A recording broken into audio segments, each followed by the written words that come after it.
जुगाद सच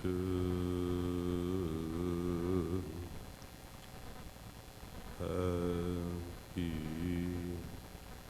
सच नानक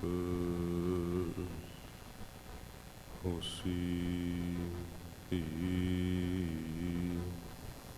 सच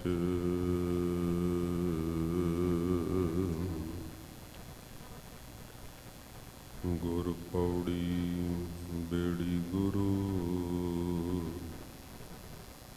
गुर तुलहा हर नाओ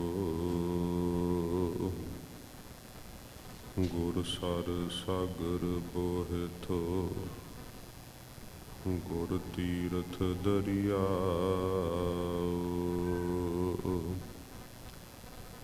गुरु गुरु गुर कर मन मोर गुरु बिना मैं नाही होर सो कहो टल गुर सेविया अहनिस सहज सुभाए दर्शन परसे गुरु का जन्म मरण दुख जाए सज्जन सच्चा पातशाहो सिर साहांदा साहो जिस पास बैठे आंसो ही है सबना दावे साहो जिस पास बैठे आंसो ही सबना दावे साहो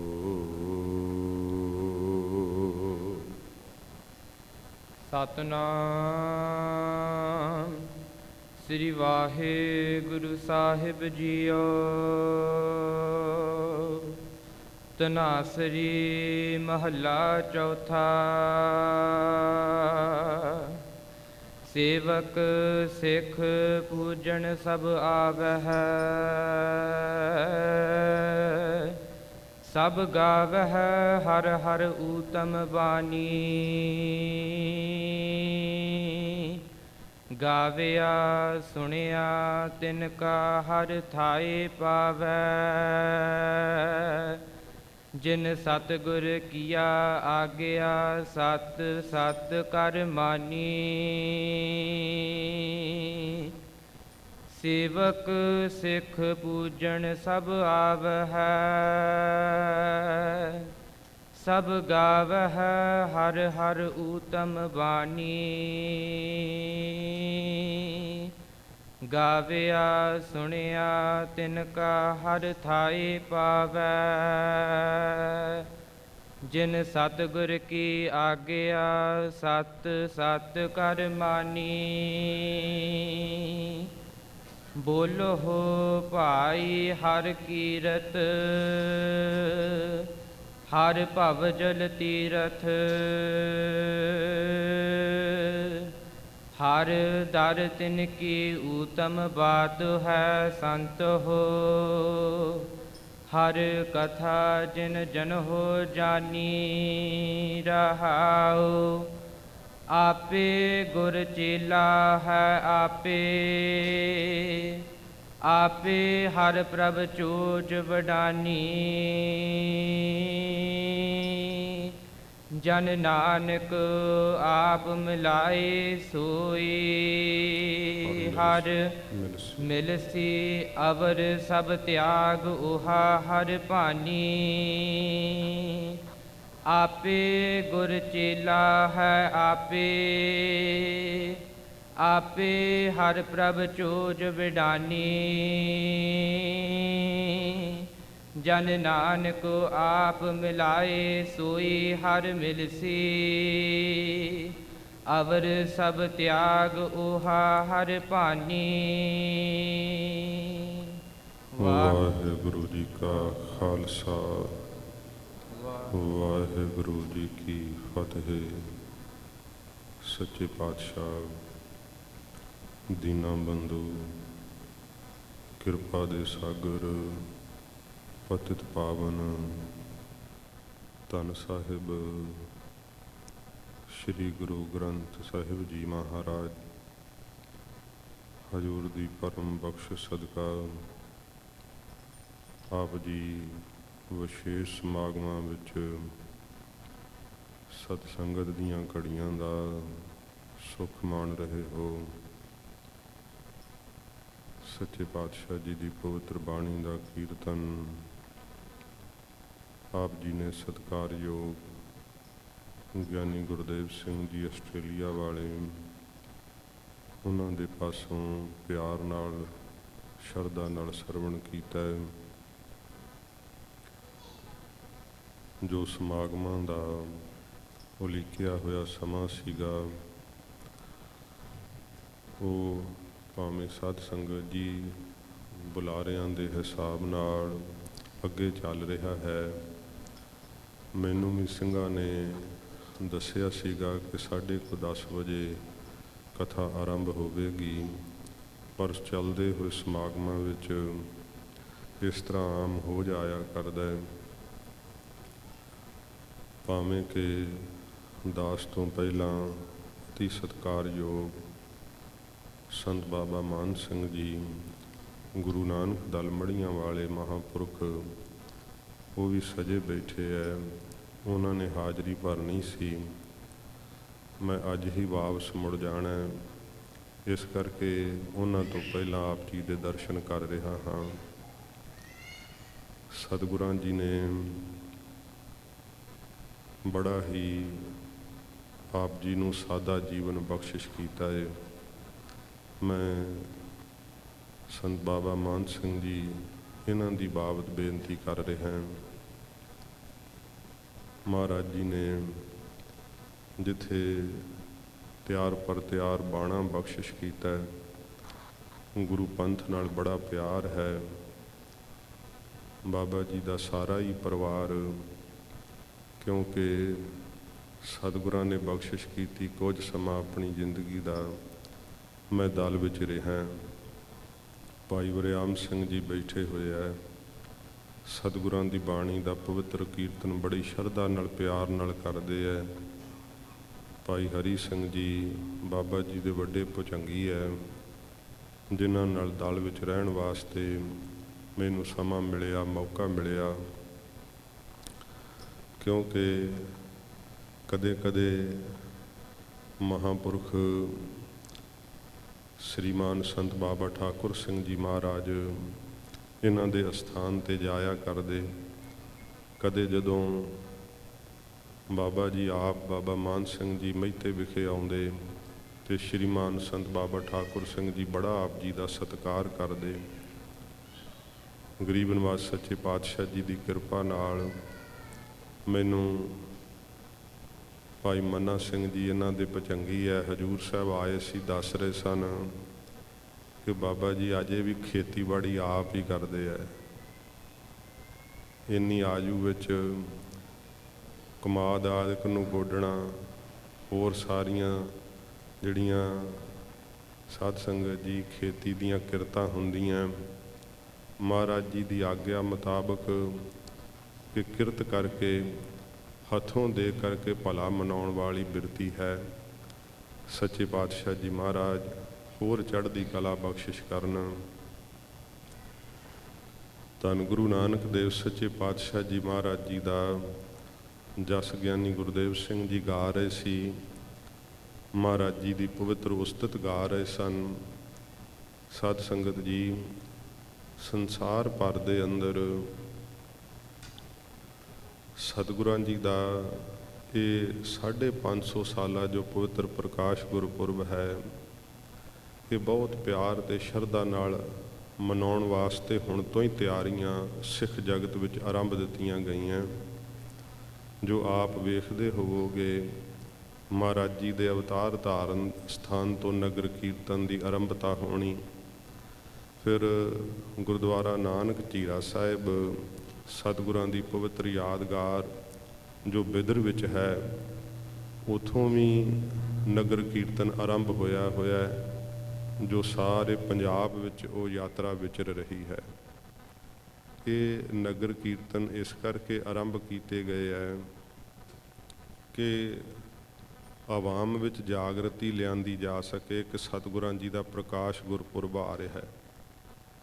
ਧੰਨ ਗੁਰੂ ਨਾਨਕ ਦੇਵ ਸੱਚੇ ਪਾਤਸ਼ਾਹ ਜੀ ਦਾ ਇਹ ਮਹਾਨ ਪੁਰਬ, ਕਿਉਂਕਿ ਸਤਿਗੁਰਾਂ ਜੀ ਦਾ ਪੁਰਬ ਇਹ ਸਾਧ ਸੰਗਤ ਜੀ ਗੁਰੂ ਅੰਗਦ ਦੇਵ ਸੱਚੇ ਪਾਤਸ਼ਾਹ ਜੀ ਨੇ ਮਨਾਉਣਾ ਆਰੰਭ ਕੀਤਾ ਸੀਗਾ। ਜਿਵੇਂ ਜਿਵੇਂ ਸਤਿਗੁਰੂ ਜੀ ਆਪਣੇ ਹੁੰਦਿਆਂ, ਜਿਵੇਂ ਕੋਈ ਆਪਣਾ ਜਨਮ ਦਿਨ ਮਨਾਉਂਦੇ ਆ ਨਾ, ਮਹਾਰਾਜ ਆਪ ਜਿਸ ਸਮੇਂ ਹੁੰਦੇ ਤੇ ਸਤਿਗੁਰੂ ਜੀ ਆਪ ਦਾ ਦਿਹਾੜਾ, ਆਪ ਦਾ ਅਵਤਾਰ ਪੁਰਬ ਥੋੜ੍ਹੋ ਮਨਾਉਂਦੇ ਹੁੰਦੇ ਸੀ।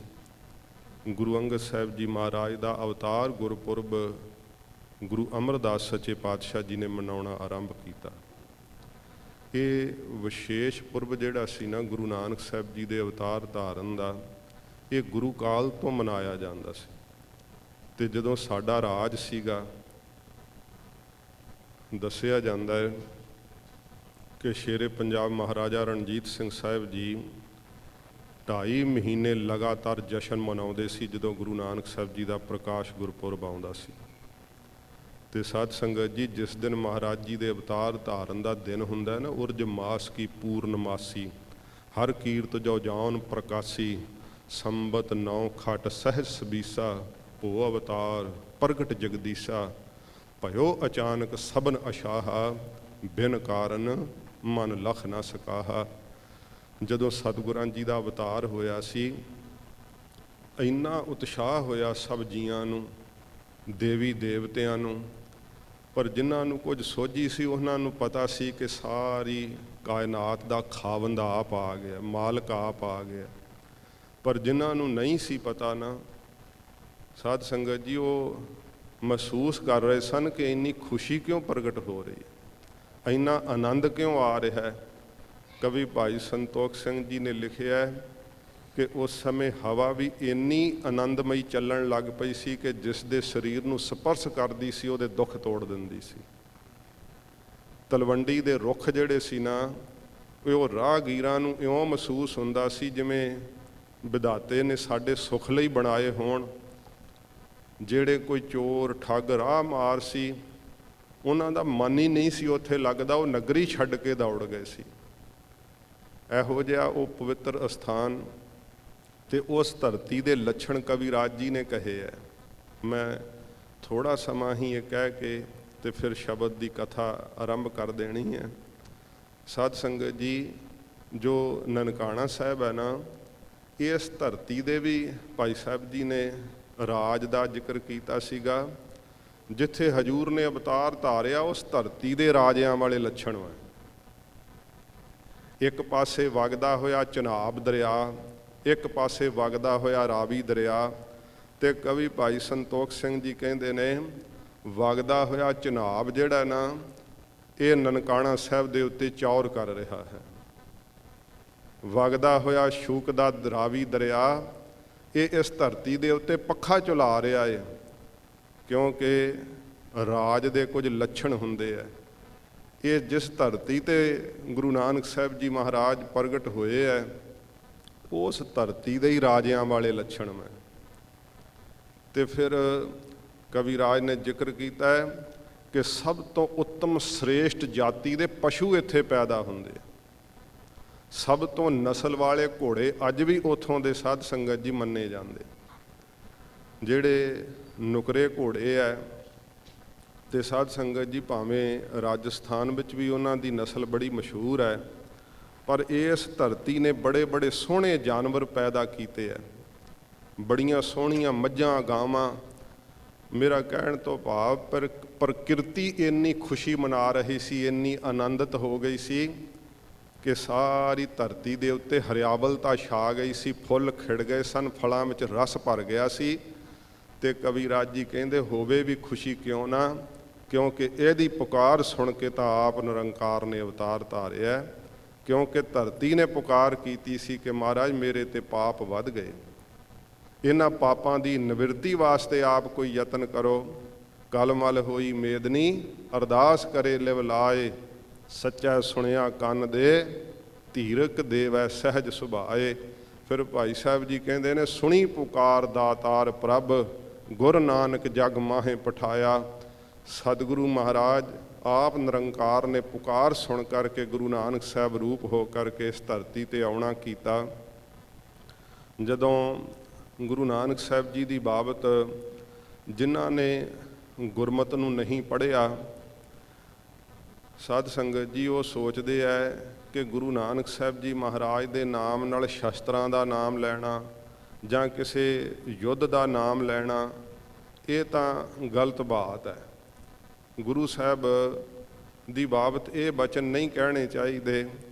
ਪਰ ਜਦੋਂ ਸਤਿਗੁਰਾਂ ਦੇ ਪੂਰਵਜਾਂ ਦਾ ਇਤਿਹਾਸ ਕਵੀਰਾਜ ਜੀ ਲਿਖਦੇ ਆ ਨਾ, ਉੱਥੇ ਕਵੀਰਾਜ ਨੇ ਲਿਖਿਆ ਹੋਇਆ ਹੈ ਕਿ ਗੁਰੂ ਨਾਨਕ ਸਾਹਿਬ ਜੀ ਦੇ ਪੂਰਵਜ ਜਿਹੜੇ ਸੀ ਨਾ, ਸਾਧ ਸੰਗਤ ਜੀ, ਉਹਨਾਂ ਨੇ ਗਾਤਰੇ ਸ਼ਸਤਰ ਰੱਖੇ ਅਤੇ ਦੁਸ਼ਟਾਂ ਨੂੰ ਇਸ ਤਰ੍ਹਾਂ ਨਾਸ਼ ਕਰ ਦਿੱਤਾ, ਜਿਵੇਂ ਸਾਧ ਸੰਗਤ ਜੀ ਯੱਗ ਦੇ ਅੰਦਰ ਆਹੂਤੀ ਪਾਈ ਜਾਂਦੀ ਹੈ ਨਾ, ਤੇ ਫਿਰ ਅੱਗ ਪ੍ਰਚੰਡ ਹੁੰਦੀ ਹੈ।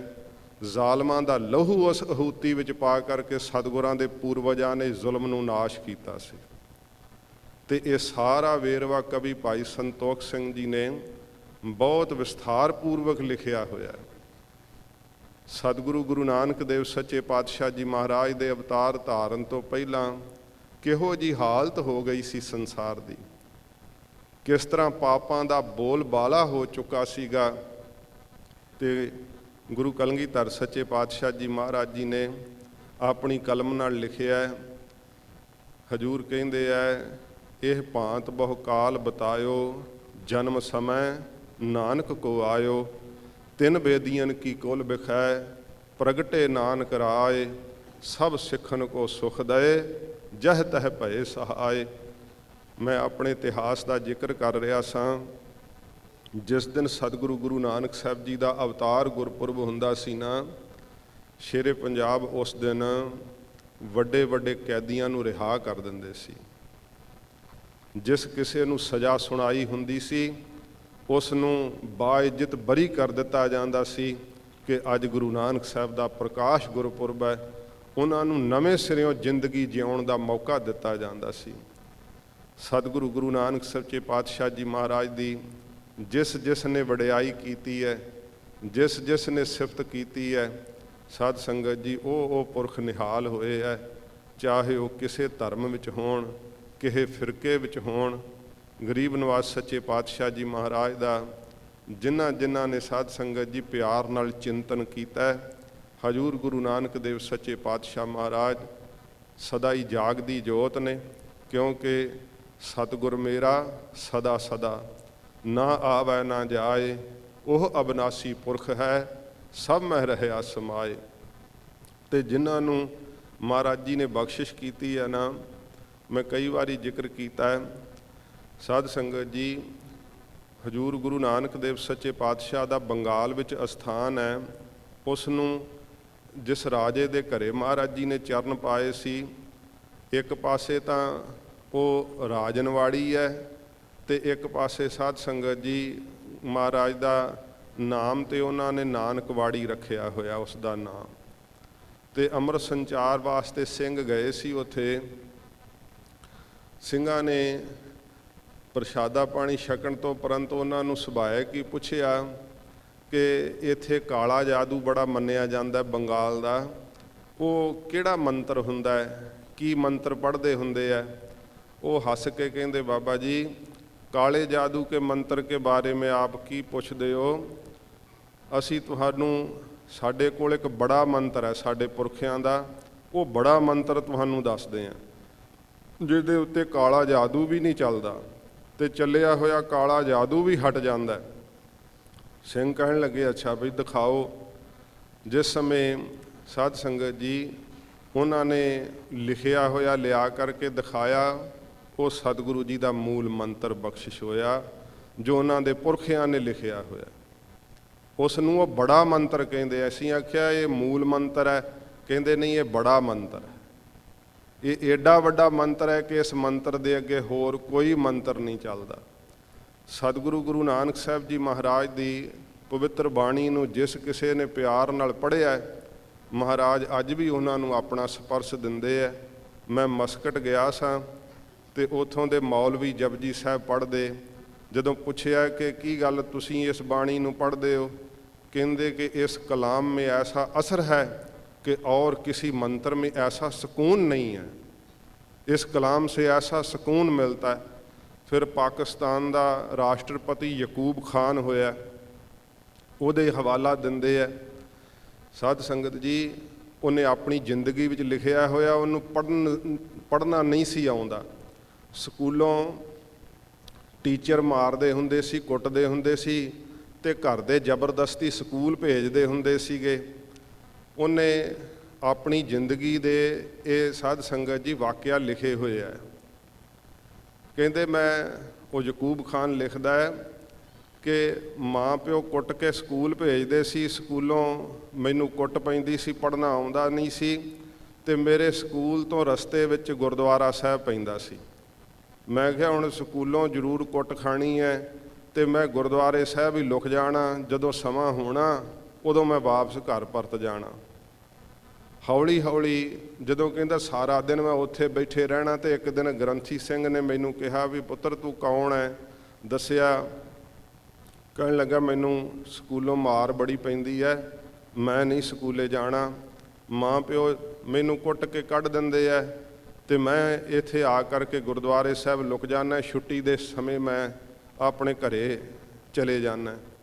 ਗ੍ਰੰਥੀ ਸਿੰਘ ਸਾਹਿਬ ਨੇ ਤਰਸ ਕੀਤਾ ਅਤੇ ਉਸ ਜਿਹਨੂੰ ਸਾਧ ਸੰਗਤ ਜੀ ਯਕੂਬਾ ਕਿਹਾ ਕਰਦੇ ਸੀਗੇ ਕਦੇ, ਅਤੇ ਉਸ ਨੂੰ ਮੂਲ ਮੰਤਰ ਪੜ੍ਹਨਾ ਸਿਖਾ ਦਿੱਤਾ। ਜਦੋਂ ਮੂਲ ਮੰਤਰ ਪੜ੍ਹਨਾ ਸਿੱਖ ਗਿਆ, ਕਿਹਾ ਕਿ ਇਸ ਮੰਤਰ ਨੂੰ ਪੜ੍ਹਿਆ ਕਰ, ਆਪੇ ਤੈਨੂੰ ਵਿੱਦਿਆ ਵੀ ਆਵੇਗੀ। ਜਿਵੇਂ ਜਿਵੇਂ ਉਸ ਮੰਤਰ ਨੂੰ ਪੜ੍ਹਿਆ, ਤਿਵੇਂ ਤਿਵੇਂ ਮਹਾਰਾਜ ਦੀ ਇਹੋ ਜਿਹੀ ਕਲਾ ਵਰਤੀ ਕਿ ਸਭ ਵਿੱਦਿਆ ਸੰਪੂਰਨ ਹੋਣ ਲੱਗ ਪਈ।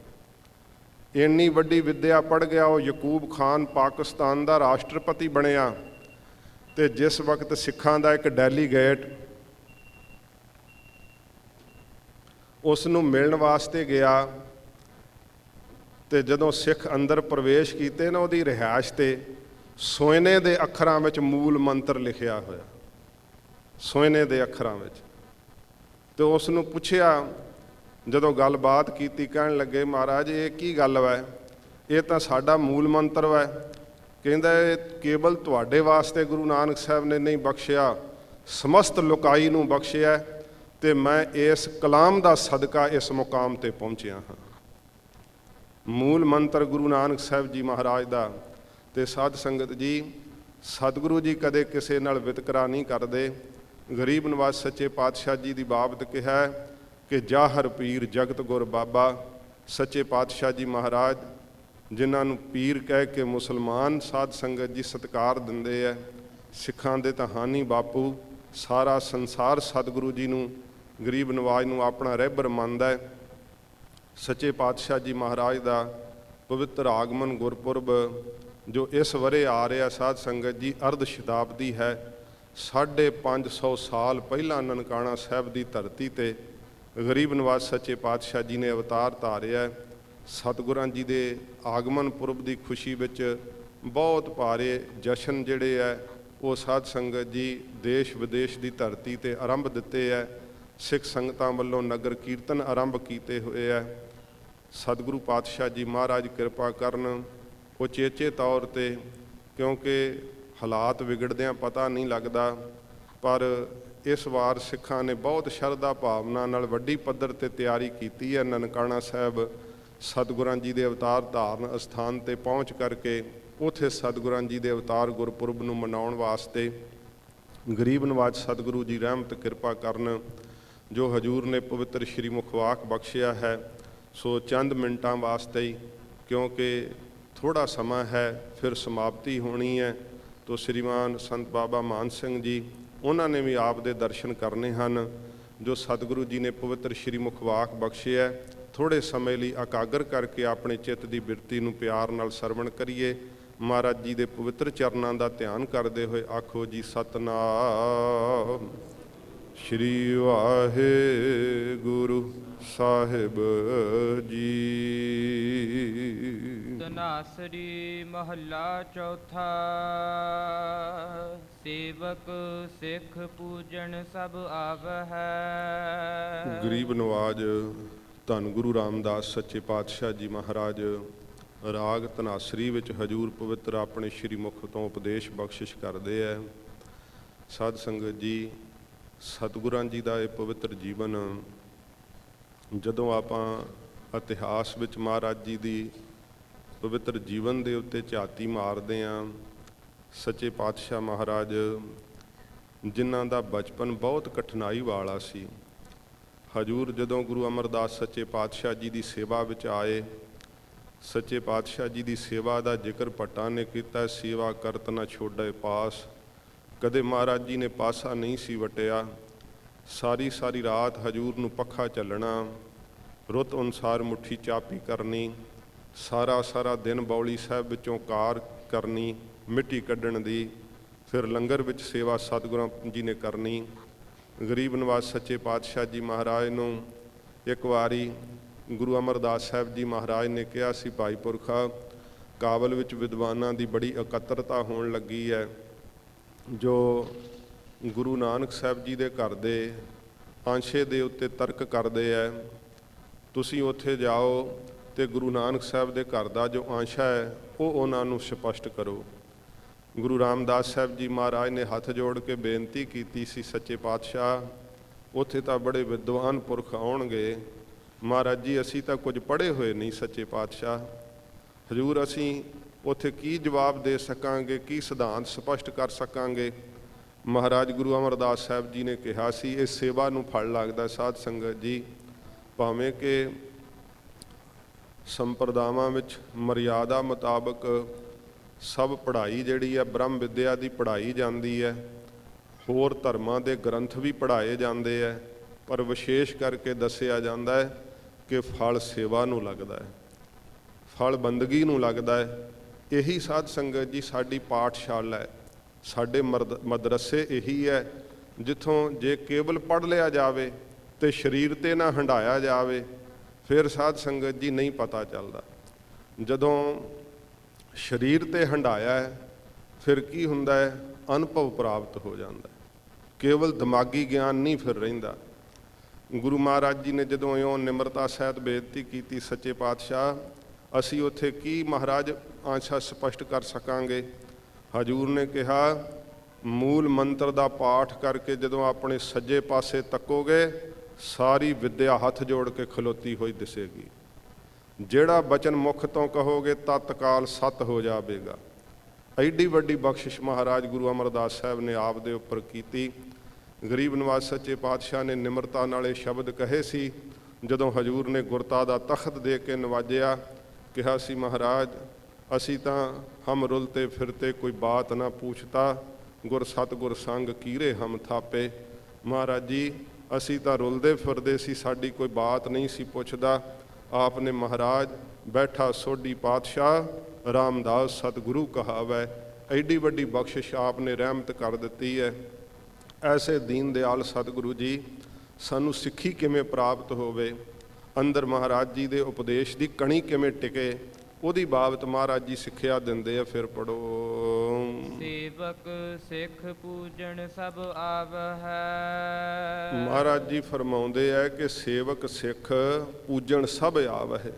ਸਾਰੇ ਸੇਵਕ ਸਿੱਖ ਜਿਹੜੇ ਆ ਉਹ ਮਹਾਰਾਜ ਜੀ ਦੀ ਪੂਜਾ ਕਰਨ ਆਉਂਦੇ ਆ, ਸਤਿਗੁਰੂ ਜੀ ਦੀ ਸੇਵਾ ਕਰਨ ਵਾਸਤੇ ਆਉਂਦੇ ਆ। ਪਰ ਸਾਧ ਸੰਗਤ ਜੀ, ਜਿਹੜੀ ਸੇਵਾ ਕਰਨੀ ਹੈ, ਜਿਹੜਾ ਮਹਾਰਾਜ ਜੀ ਦਾ ਪੂਜਨ ਕਰਨਾ ਹੈ, ਮਹਾਰਾਜ ਜੀ ਦੀ ਜਿਹੜੀ ਪੂਜਾ ਹੈ ਨਾ, ਉਹ ਸਾਧ ਸੰਗਤ ਜੀ ਕਿਵੇਂ ਕਰੀਦੀ ਹੈ। ਗੁਰ ਪੂਜਾ ਵਿਧ ਸਹਿਤ ਕਰੰ, ਸਵਈਆਂ ਵਿੱਚ ਵੀ ਜ਼ਿਕਰ ਆਉਂਦਾ ਹੈ। ਵਿਧੀ ਪੂਰਵਕ ਸਤਿਗੁਰਾਂ ਜੀ ਨੂੰ ਚੌਰ ਸਾਹਿਬ ਦੀ ਸੇਵਾ ਕਰਨੀ। ਬੇਅੰਤ ਸੇਵਾਵਾਂ ਨੇ। ਸਤਿਗੁਰੂ ਸ਼੍ਰੀ ਗੁਰੂ ਗ੍ਰੰਥ ਸਾਹਿਬ ਸੱਚੇ ਪਾਤਸ਼ਾਹ ਜੀ ਦੀ ਤਾਬਿਆ ਬੈਠ ਕੇ ਬਾਣੀ ਪੜ੍ਹਨੀ ਵੀ ਸੇਵਾ ਹੈ। ਆਪਣੇ ਮਨ ਨੂੰ ਸੰਗਤ ਵਿੱਚ ਬਹਿ ਕਰਕੇ ਟਿਕਾਉਣਾ ਵੀ ਸੇਵਾ ਹੈ। ਤੇ ਸੱਚੇ ਪਾਤਸ਼ਾਹ ਜੀ ਕਹਿੰਦੇ ਭਾਈ ਸੇਵਕ ਬਣ ਕਰਕੇ, ਸੇਵਾ ਭਾਵਨਾ ਹਿਰਦੇ ਵਿੱਚ ਰੱਖ ਕਰਕੇ ਸਾਰੇ ਹੀ ਜਿਹੜੇ ਸਿੱਖ ਵੈ ਉਹ ਗੁਰੂ ਸਾਹਿਬ ਦਾ ਪੂਜਨ ਕਰਨ ਲਈ ਆਉਂਦੇ ਆ। ਸਭ ਗਾਵਹਿ ਹਰਿ ਹਰਿ ਊਤਮ ਬਾਣੀ। ਜੋ ਸਭ ਨੂੰ ਹਰਿਆਂ ਭਰਿਆਂ ਕਰ ਦੇਣ ਵਾਲਾ ਮੇਰਾ ਵਾਹਿਗੁਰੂ, ਜੋ ਸਭ ਦੇ ਦੁੱਖਾਂ ਨੂੰ ਹਰ ਲੈਣ ਵਾਲਾ ਮੇਰਾ ਵਾਹਿਗੁਰੂ, ਉਸ ਪਰਮੇਸ਼ਰ ਦੀ ਉੱਤਮ ਬਾਣੀ ਜਿਹੜੀ ਹੈ ਨਾ, ਜੋ ਨਿਰੰਕਾਰ ਦੀ ਬਾਣੀ ਹੈ, ਜਿਸ ਵਿੱਚ ਵਾਹਿਗੁਰੂ ਦਾ ਜਸ ਭਰਿਆ ਹੋਇਆ ਹੈ, ਸਾਰੇ ਸਿੱਖ ਉਸ ਬਾਣੀ ਨੂੰ ਆਪਣੀ ਰਸਨਾ ਤੋਂ ਆ ਕਰਕੇ ਗਾਉਂਦੇ ਹੈ। ਸੱਚੇ ਪਾਤਸ਼ਾਹ ਜੀ ਦੀ ਬਾਣੀ ਦੀ ਕਥਾ ਹੁੰਦੀ ਹੈ, ਕੀਰਤਨ ਹੁੰਦਾ ਹੈ। ਕਰਨ ਵਾਲੇ ਵੀ ਸਾਧ ਸੰਗਤ ਜੀ ਵੇਖੋ ਜਿੱਥੇ ਗਾ ਰਹੇ ਹੈ, ਸੁਣਨ ਵਾਲਿਆਂ ਨੂੰ ਫਿਰ 3 ਗੁਣਾ ਵੱਧ ਫਲ ਮਿਲ ਰਿਹਾ ਹੈ।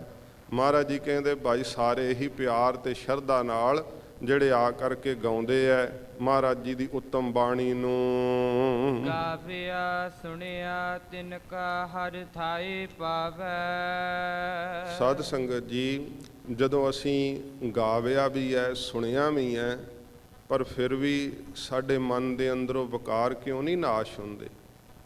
ਇਹਦਾ ਕਾਰਨ ਗੁਰੂ ਰਾਮਦਾਸ ਸਾਹਿਬ ਜੀ ਮਹਾਰਾਜ ਦੱਸਣ ਲੱਗੇ ਆ। ਸਤਿਗੁਰੂ ਮਹਾਰਾਜ ਕਹਿੰਦੇ ਗਾਵਿਆ ਸੁਣਿਆ ਤਿਨ ਕਾ ਹਰ ਥਾਏ ਪਾਵੈ। ਮੇਰਾ ਵਾਹਿਗੁਰੂ ਉਹਨਾਂ ਦਾ ਗਾਵਿਆ, ਉਹਨਾਂ ਦਾ ਸੁਣਿਆ ਹੋਇਆ ਨਾਮ ਥਾਏ ਪਾ ਦਿੰਦਾ। ਕਿਹਨਾਂ ਦਾ? ਜਿਨ੍ਹਾਂ ਨੇ ਸਾਧ ਸੰਗਤ ਜੀ ਸੁਣ ਲਿਆ ਫਿਰ ਗਾ ਲਿਆ, ਪਰ ਥਾਏ ਨਹੀਂ ਪਿਆ। ਥਾਏ ਕਿਉਂ ਨਹੀਂ ਪਿਆ? ਕਿਉਂਕਿ ਸ਼ਬਦ ਵਿੱਚ ਚਿੱਤ ਕੇਂਦਰਿਤ ਨਹੀਂ ਹੋਇਆ। ਸਾਡੀ ਬਾਹਰਲੀ ਪ੍ਰਕਿਰਿਆ ਵੀ ਦੱਸ ਦਿੰਦੀ ਹੈ ਕਿ ਧਿਆਨ ਨਹੀਂ ਟਿਕਿਆ, ਤੇ ਧਿਆਨ ਦਾ ਟਿਕਣਾ ਸੌਖਾ ਨਹੀਂ ਹੁੰਦਾ। ਇਹ ਬੜੀ ਅਹਿਮ ਬਖਸ਼ਿਸ਼ ਹੈ ਜਦੋਂ ਧਿਆਨ ਟਿਕ ਜਾਵੇ। ਬਾਹਰਲਾ ਸਭ ਕੁਝ ਵਿਸਰ ਜਾਂਦਾ ਹੈ, ਦੇਸ਼ ਕਾਲ ਵਸਤੂ ਭੁੱਲ ਜਾਂਦੀ ਹੈ ਜਦੋਂ ਧਿਆਨ ਟਿਕ ਜਾਂਦਾ ਹੈ।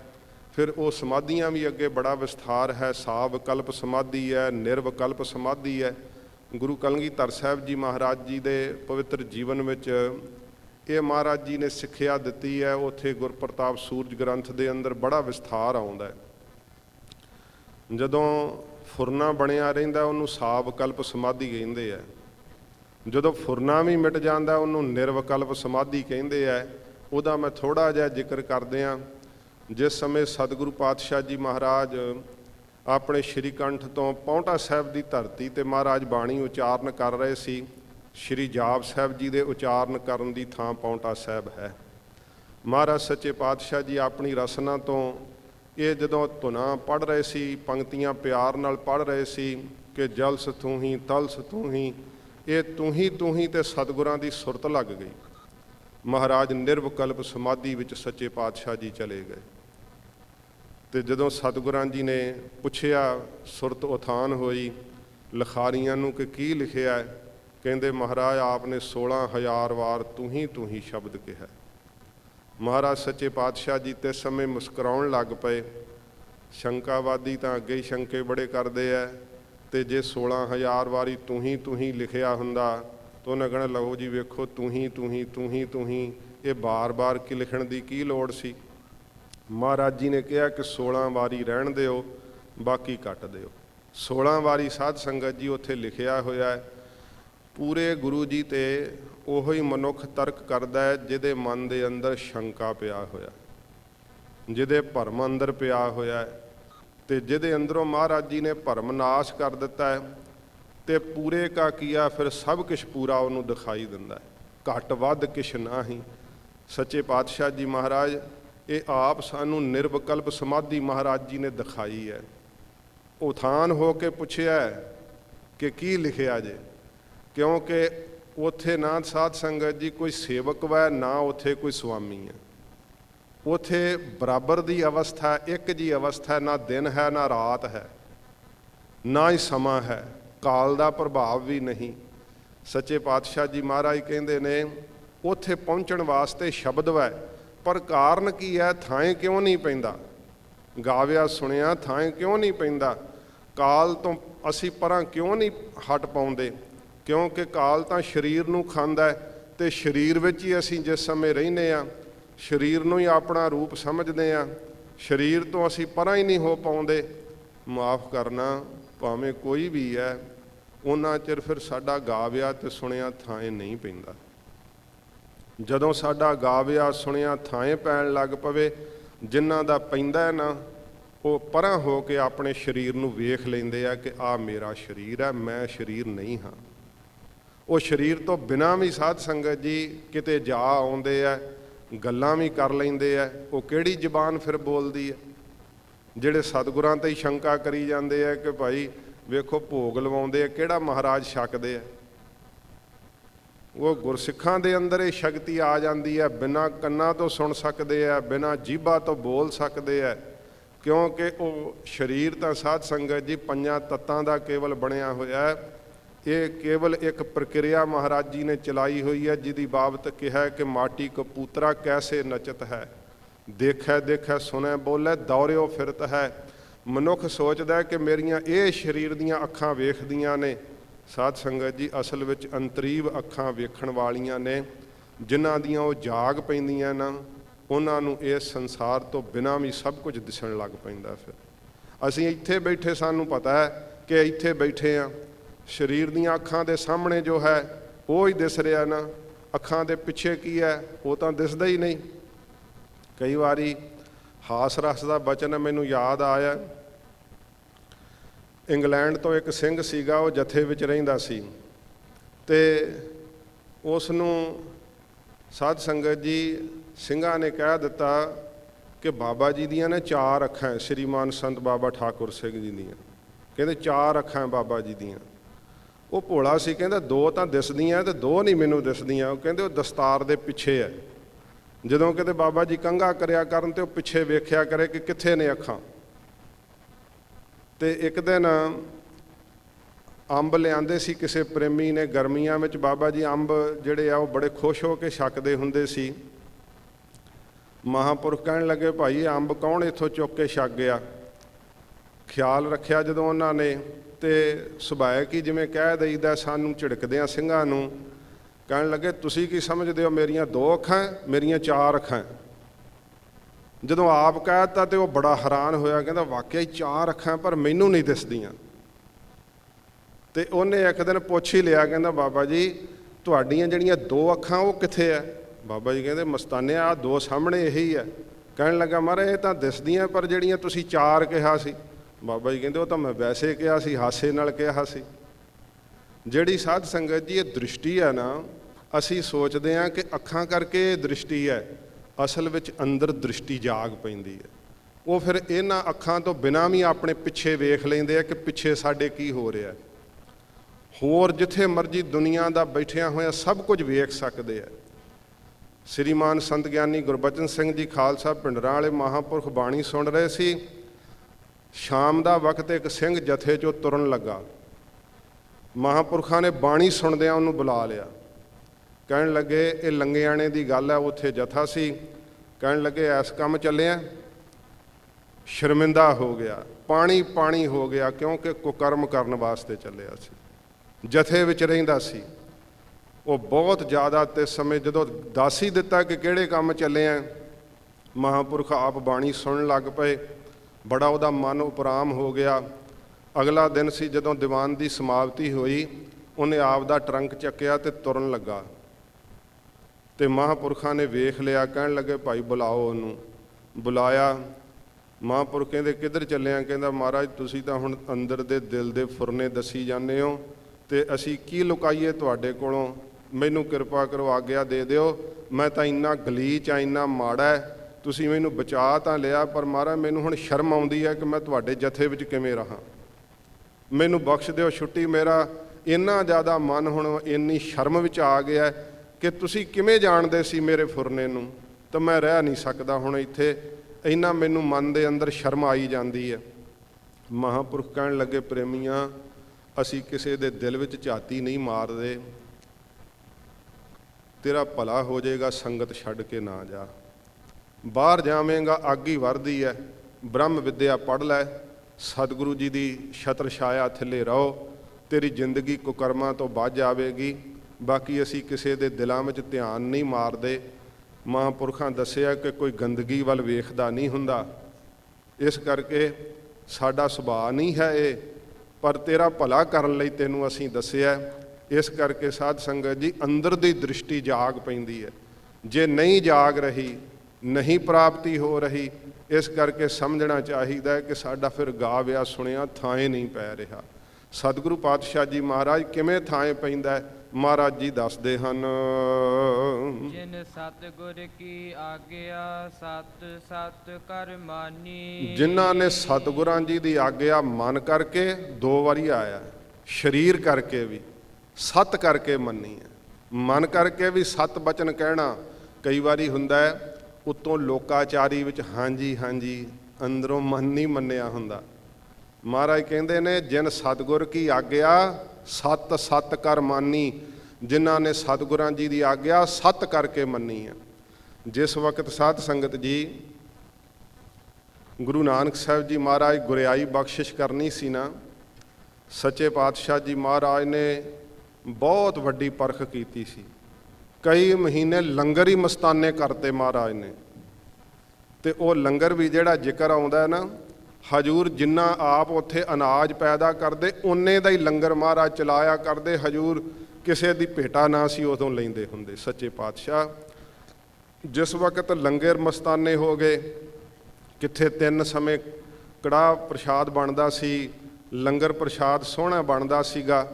ਤੇ ਸਾਧ ਸੰਗਤ ਜੀ ਜਦੋਂ ਇਸ ਪ੍ਰਕਾਰ ਲੰਗਰ ਮਸਤਾਨੇ ਹੋ ਗਏ ਤੇ ਸਾਡੇ ਵਰਗੇ ਜਿਹੜੇ ਸੀ ਫਿਰ ਦੌੜਨ ਲੱਗ ਪਏ ਕਿ ਇੱਥੇ ਹੁਣ ਲੰਗਰ ਤਾਂ ਮਿਲਦਾ ਨਹੀਂ।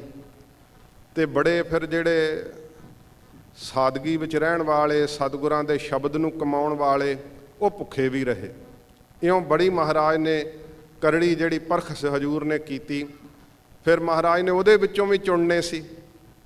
ਫਿਰ ਸਤਿਗੁਰਾਂ ਖੇਤੀ ਕਰਵਾਈ।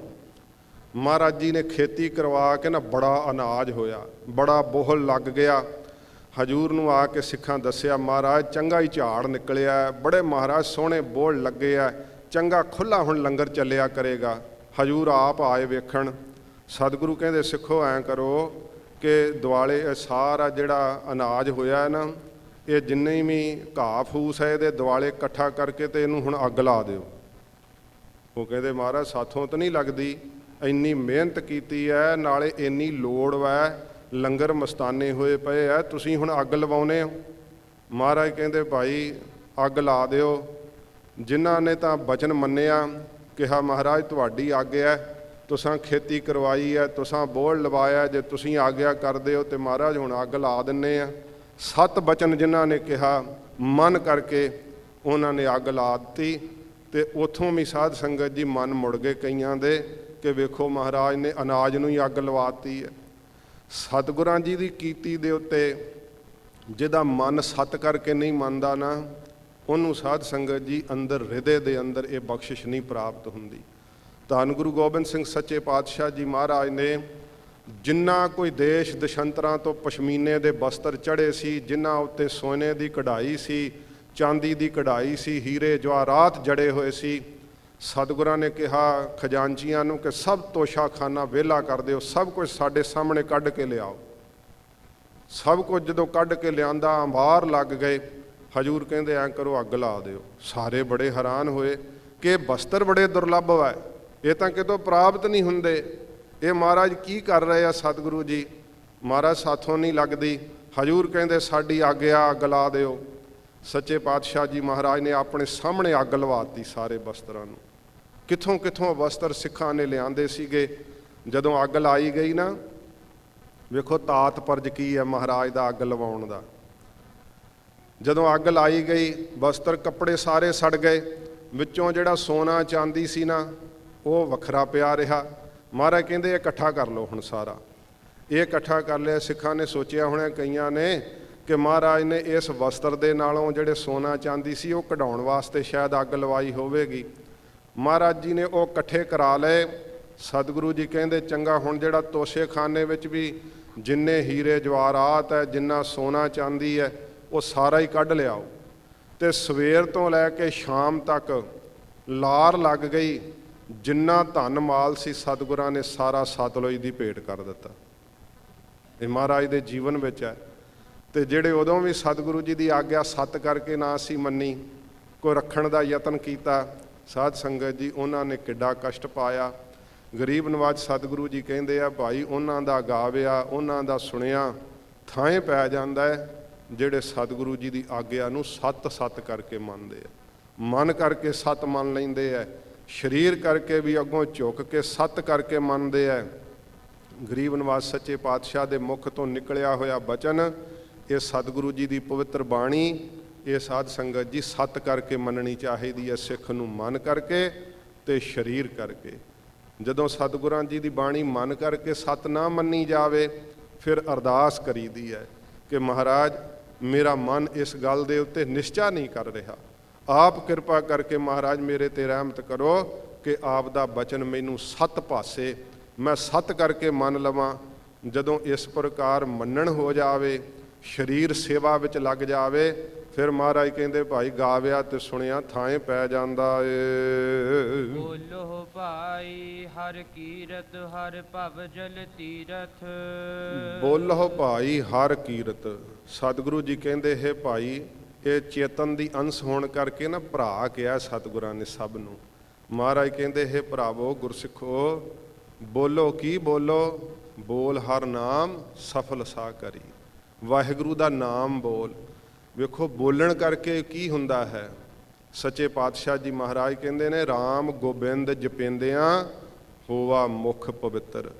ਹੈ ਤਾਂ ਰਸਨਾ ਝੂਠੀ, ਗਲਾਸ ਨਾਲ ਪਾਣੀ ਪੀਂਦੇ ਆ ਤੇ ਕਹਿੰਦੇ ਆ ਝੂਠਾ ਹੋ ਗਿਆ। ਪਰ ਮਹਾਰਾਜ ਜੀ ਕਹਿੰਦੇ ਆ ਕਿ ਭਾਈ ਜਿਨ੍ਹਾਂ ਨੇ ਮੇਰੇ ਵਾਹਿਗੁਰੂ ਦਾ ਨਾਮ ਜਪਿਆ ਨਾ, ਉਹਦੀ ਕੀਰਤੀ ਕੀਤੀ ਹੈ, ਉਹਨਾਂ ਦਾ ਮੁਖ ਸੁੱਚਾ ਹੋ ਜਾਂਦਾ ਹੈ। ਨਾਮ ਕਹਿਤ ਗੋਬਿੰਦ ਕਾ ਸੂਚੀ ਭਈ ਰਸਨਾ। ਰਸਨਾ ਸੁੱਚੀ ਹੋ ਜਾਂਦੀ ਹੈ ਜਿਹਦੇ ਵਾਹਿਗੁਰੂ ਵਾਹਿਗੁਰੂ ਜਪਦੇ। ਸਾਰੇ ਸਰੀਰ ਦੇ ਇੰਦਰੀਆਂ ਤੱਕ ਨੂੰ ਸੁੱਚੀਆਂ ਕਰ ਦਿੰਦਾ ਮਹਾਰਾਜ ਜੀ ਦਾ ਨਾਮ। ਜਿਹੜੇ ਇੰਦਰੇ, ਜਿਹੜਾ ਸਰੀਰ ਅਤ ਝੂਠਾ ਮੰਨਿਆ ਹੋਇਆ ਹੈ, ਮਹਾਰਾਜ ਕਹਿੰਦੇ ਨੇ ਬੋਲੋ ਭਾਈ ਹਰ ਕੀਰਤ। ਵਾਹਿਗੁਰੂ ਜੀ ਦੀ ਕੀਰਤੀ ਬੋਲ ਆਪਣੇ ਮੁਖ ਤੋਂ। ਸੱਚੇ ਪਾਤਸ਼ਾਹ ਕਹਿੰਦੇ ਹਰ ਭਵਜਲ ਤੀਰਥ। ਇਸ ਭਵਜਲ ਸੰਸਾਰ ਸਮੁੰਦਰ ਦੇ ਅੰਦਰ ਜਿੱਥੇ ਆਉਣ ਜਾਣ ਬਣਿਆ, ਇਹਨੂੰ ਭਵਜਲ ਕਿਹਾ। ਜਿੱਥੇ ਆ ਕੇ ਪਤਾ ਨਹੀਂ ਲੱਗਦਾ ਕੀ ਕਰਨਾ, ਇਹਨੂੰ ਭਵਜਲ ਕਿਹਾ। ਜਿੱਥੇ ਲੋਕ ਡੁੱਬਦੇ ਹੀ ਜਾਂਦੇ, ਇਹਨੂੰ ਭਵਜਲ ਕਿਹਾ। ਸੱਚੇ ਪਾਤਸ਼ਾਹ ਜੀ ਕਹਿੰਦੇ ਇਹਦੇ ਵਿੱਚ ਤੀਰਥ ਹੈ ਨਾ ਕੋਈ। ਮਹਾਰਾਜ ਕਹਿੰਦੇ ਉਹ ਮੇਰੇ ਵਾਹਿਗੁਰੂ ਦਾ ਨਾਮ ਹੈ। ਤੀਰਥ ਨਹਾਵਣ ਜਾਓ, ਤੀਰਥ ਨਾਮ ਹੈ। ਮਹਾਰਾਜ ਜੀ ਦਾ ਨਾਮ ਤੀਰਥ ਹੈ। ਇਹ ਸਤਸੰਗਤ ਤੀਰਥ ਹੈ। ਤਰਵੇਣੀ ਦੇ ਅਸਥਾਨ ਤੇ ਨਹਾਉਣ ਦਾ ਬੜਾ ਫਲ ਹੈ, ਬੜਾ ਮਹਾਨ ਤੀਰਥ ਹੈ। ਗਰੀਬ ਨਵਾਜ ਕਹਿੰਦੇ ਭਾਈ ਇਹ ਸਤਸੰਗਤ ਹੀ ਤਰਵੇਣੀ ਹੈ, ਜਿੱਥੇ ਕਰਮ, ਉਪਾਸ਼ਨਾ, ਗਿਆਨ ਤਿੰਨੇ ਹੀ ਨਦੀਆਂ ਵਗ ਰਹੀਆਂ ਨੇ। ਕਰਮਵੀਰ ਬਣਾਇਆ ਸਤਿਗੁਰਾਂ ਨੇ ਸਾਨੂੰ, ਇਸੇ ਕਰਕੇ ਸ਼ਸਤਰ ਧਾਰਨ ਕਰਵਾਏ ਆ। ਕਰਮ ਕਰਨਾ ਸ਼ੁਭ ਕਰਮ। ਫਿਰ ਸਾਧ ਸੰਗਤ ਜੀ ਉਪਾਸ਼ਨਾ ਕੀ ਹੈ? ਧਿਆਨ ਜੋੜਨਾ ਵਾਹਿਗੁਰੂ ਦੇ ਸਰੂਪ ਵਿੱਚ, ਜਾਗਦੀ ਜੋਤ ਨਿਰੰਕਾਰ ਦਾ ਧਿਆਨ ਕਰਨਾ। ਤੇ ਫਿਰ ਕੀ ਹੁੰਦਾ ਉਹਦੇ ਨਾਲ? ਗਿਆਨ ਪ੍ਰਗਟ ਹੋ ਜਾਂਦਾ। ਵੇਖੋ ਜਿਨ੍ਹਾਂ ਦੇ ਅੰਦਰ ਇਹ ਦ੍ਰਿਸ਼ਟੀ ਹੈ, ਸਭ ਦੇ ਵਿੱਚ ਵਾਹਿਗੁਰੂ ਦੀ ਜੋਤ ਵੇਖਦੇ ਆ।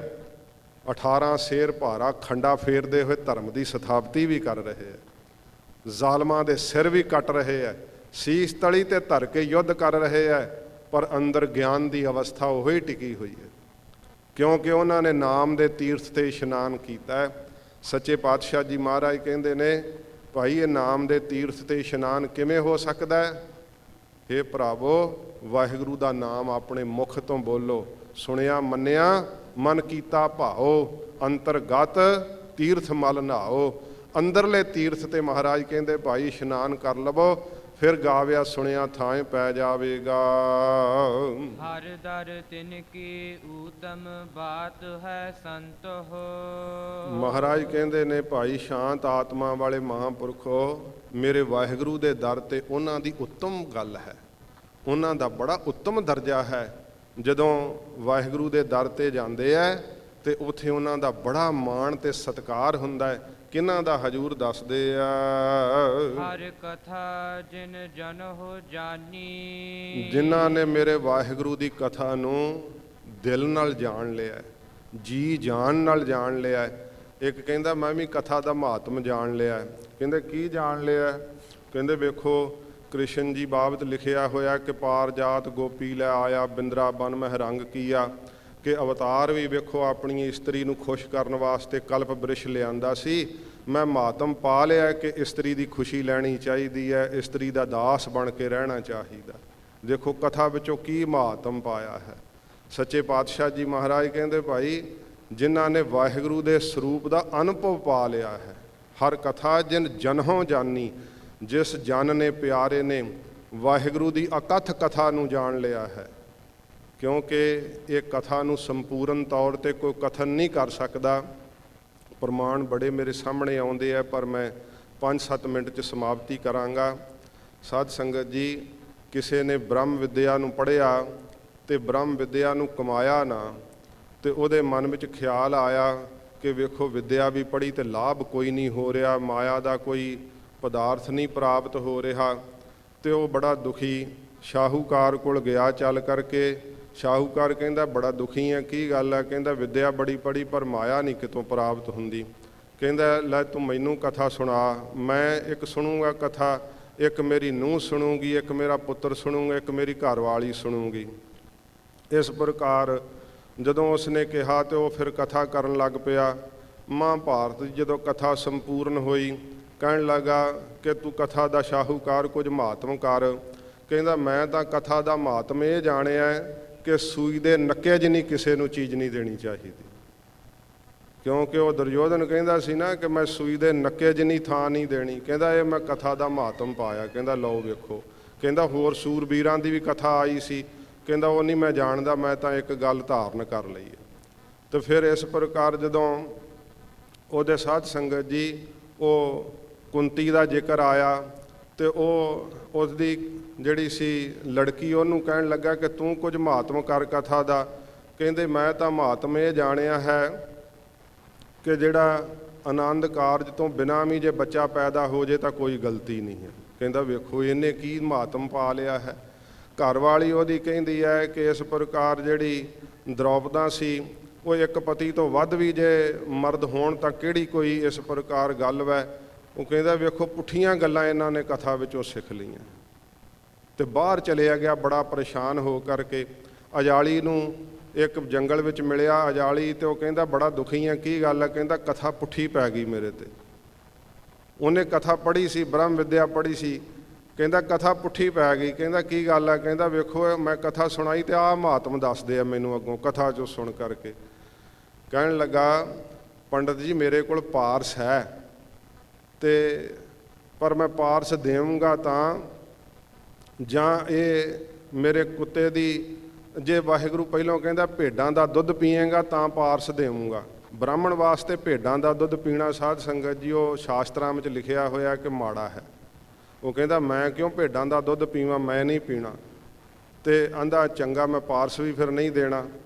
ਤੇ ਫਿਰ ਜਦੋਂ ਮੁੜ ਚੱਲਿਆ ਲਾਲਚ ਨੇ ਅੰਦਰੋਂ ਲਹਿਰ ਮਾਰੀ, ਫਿਰ ਕਹਿੰਦਾ ਚੱਲ ਭੇਡਾਂ ਦਾ ਦੁੱਧ ਕੀ ਆ ਪੀ ਲੈਨੇ ਆ ਤੇ ਪਾਰਸ ਤੇ ਮਿਲੂਗਾ ਨਾ। ਕਹਿਣ ਲੱਗਾ ਚੰਗਾ ਲਿਆ ਭੇਡਾਂ ਦਾ ਦੁੱਧ ਪੀ ਲੈਣਾ ਤੇ ਪਾਰਸ ਦੇ। ਕਹਿੰਦਾ ਨਾ ਹੁਣ ਭੇਡਾਂ ਦਾ ਦੁੱਧ ਮੈਂ ਕੁੱਤੇ ਦੀ ਦੌਰੀ 'ਚ ਪਾ ਕੇ ਦੇਵਾਂਗਾ,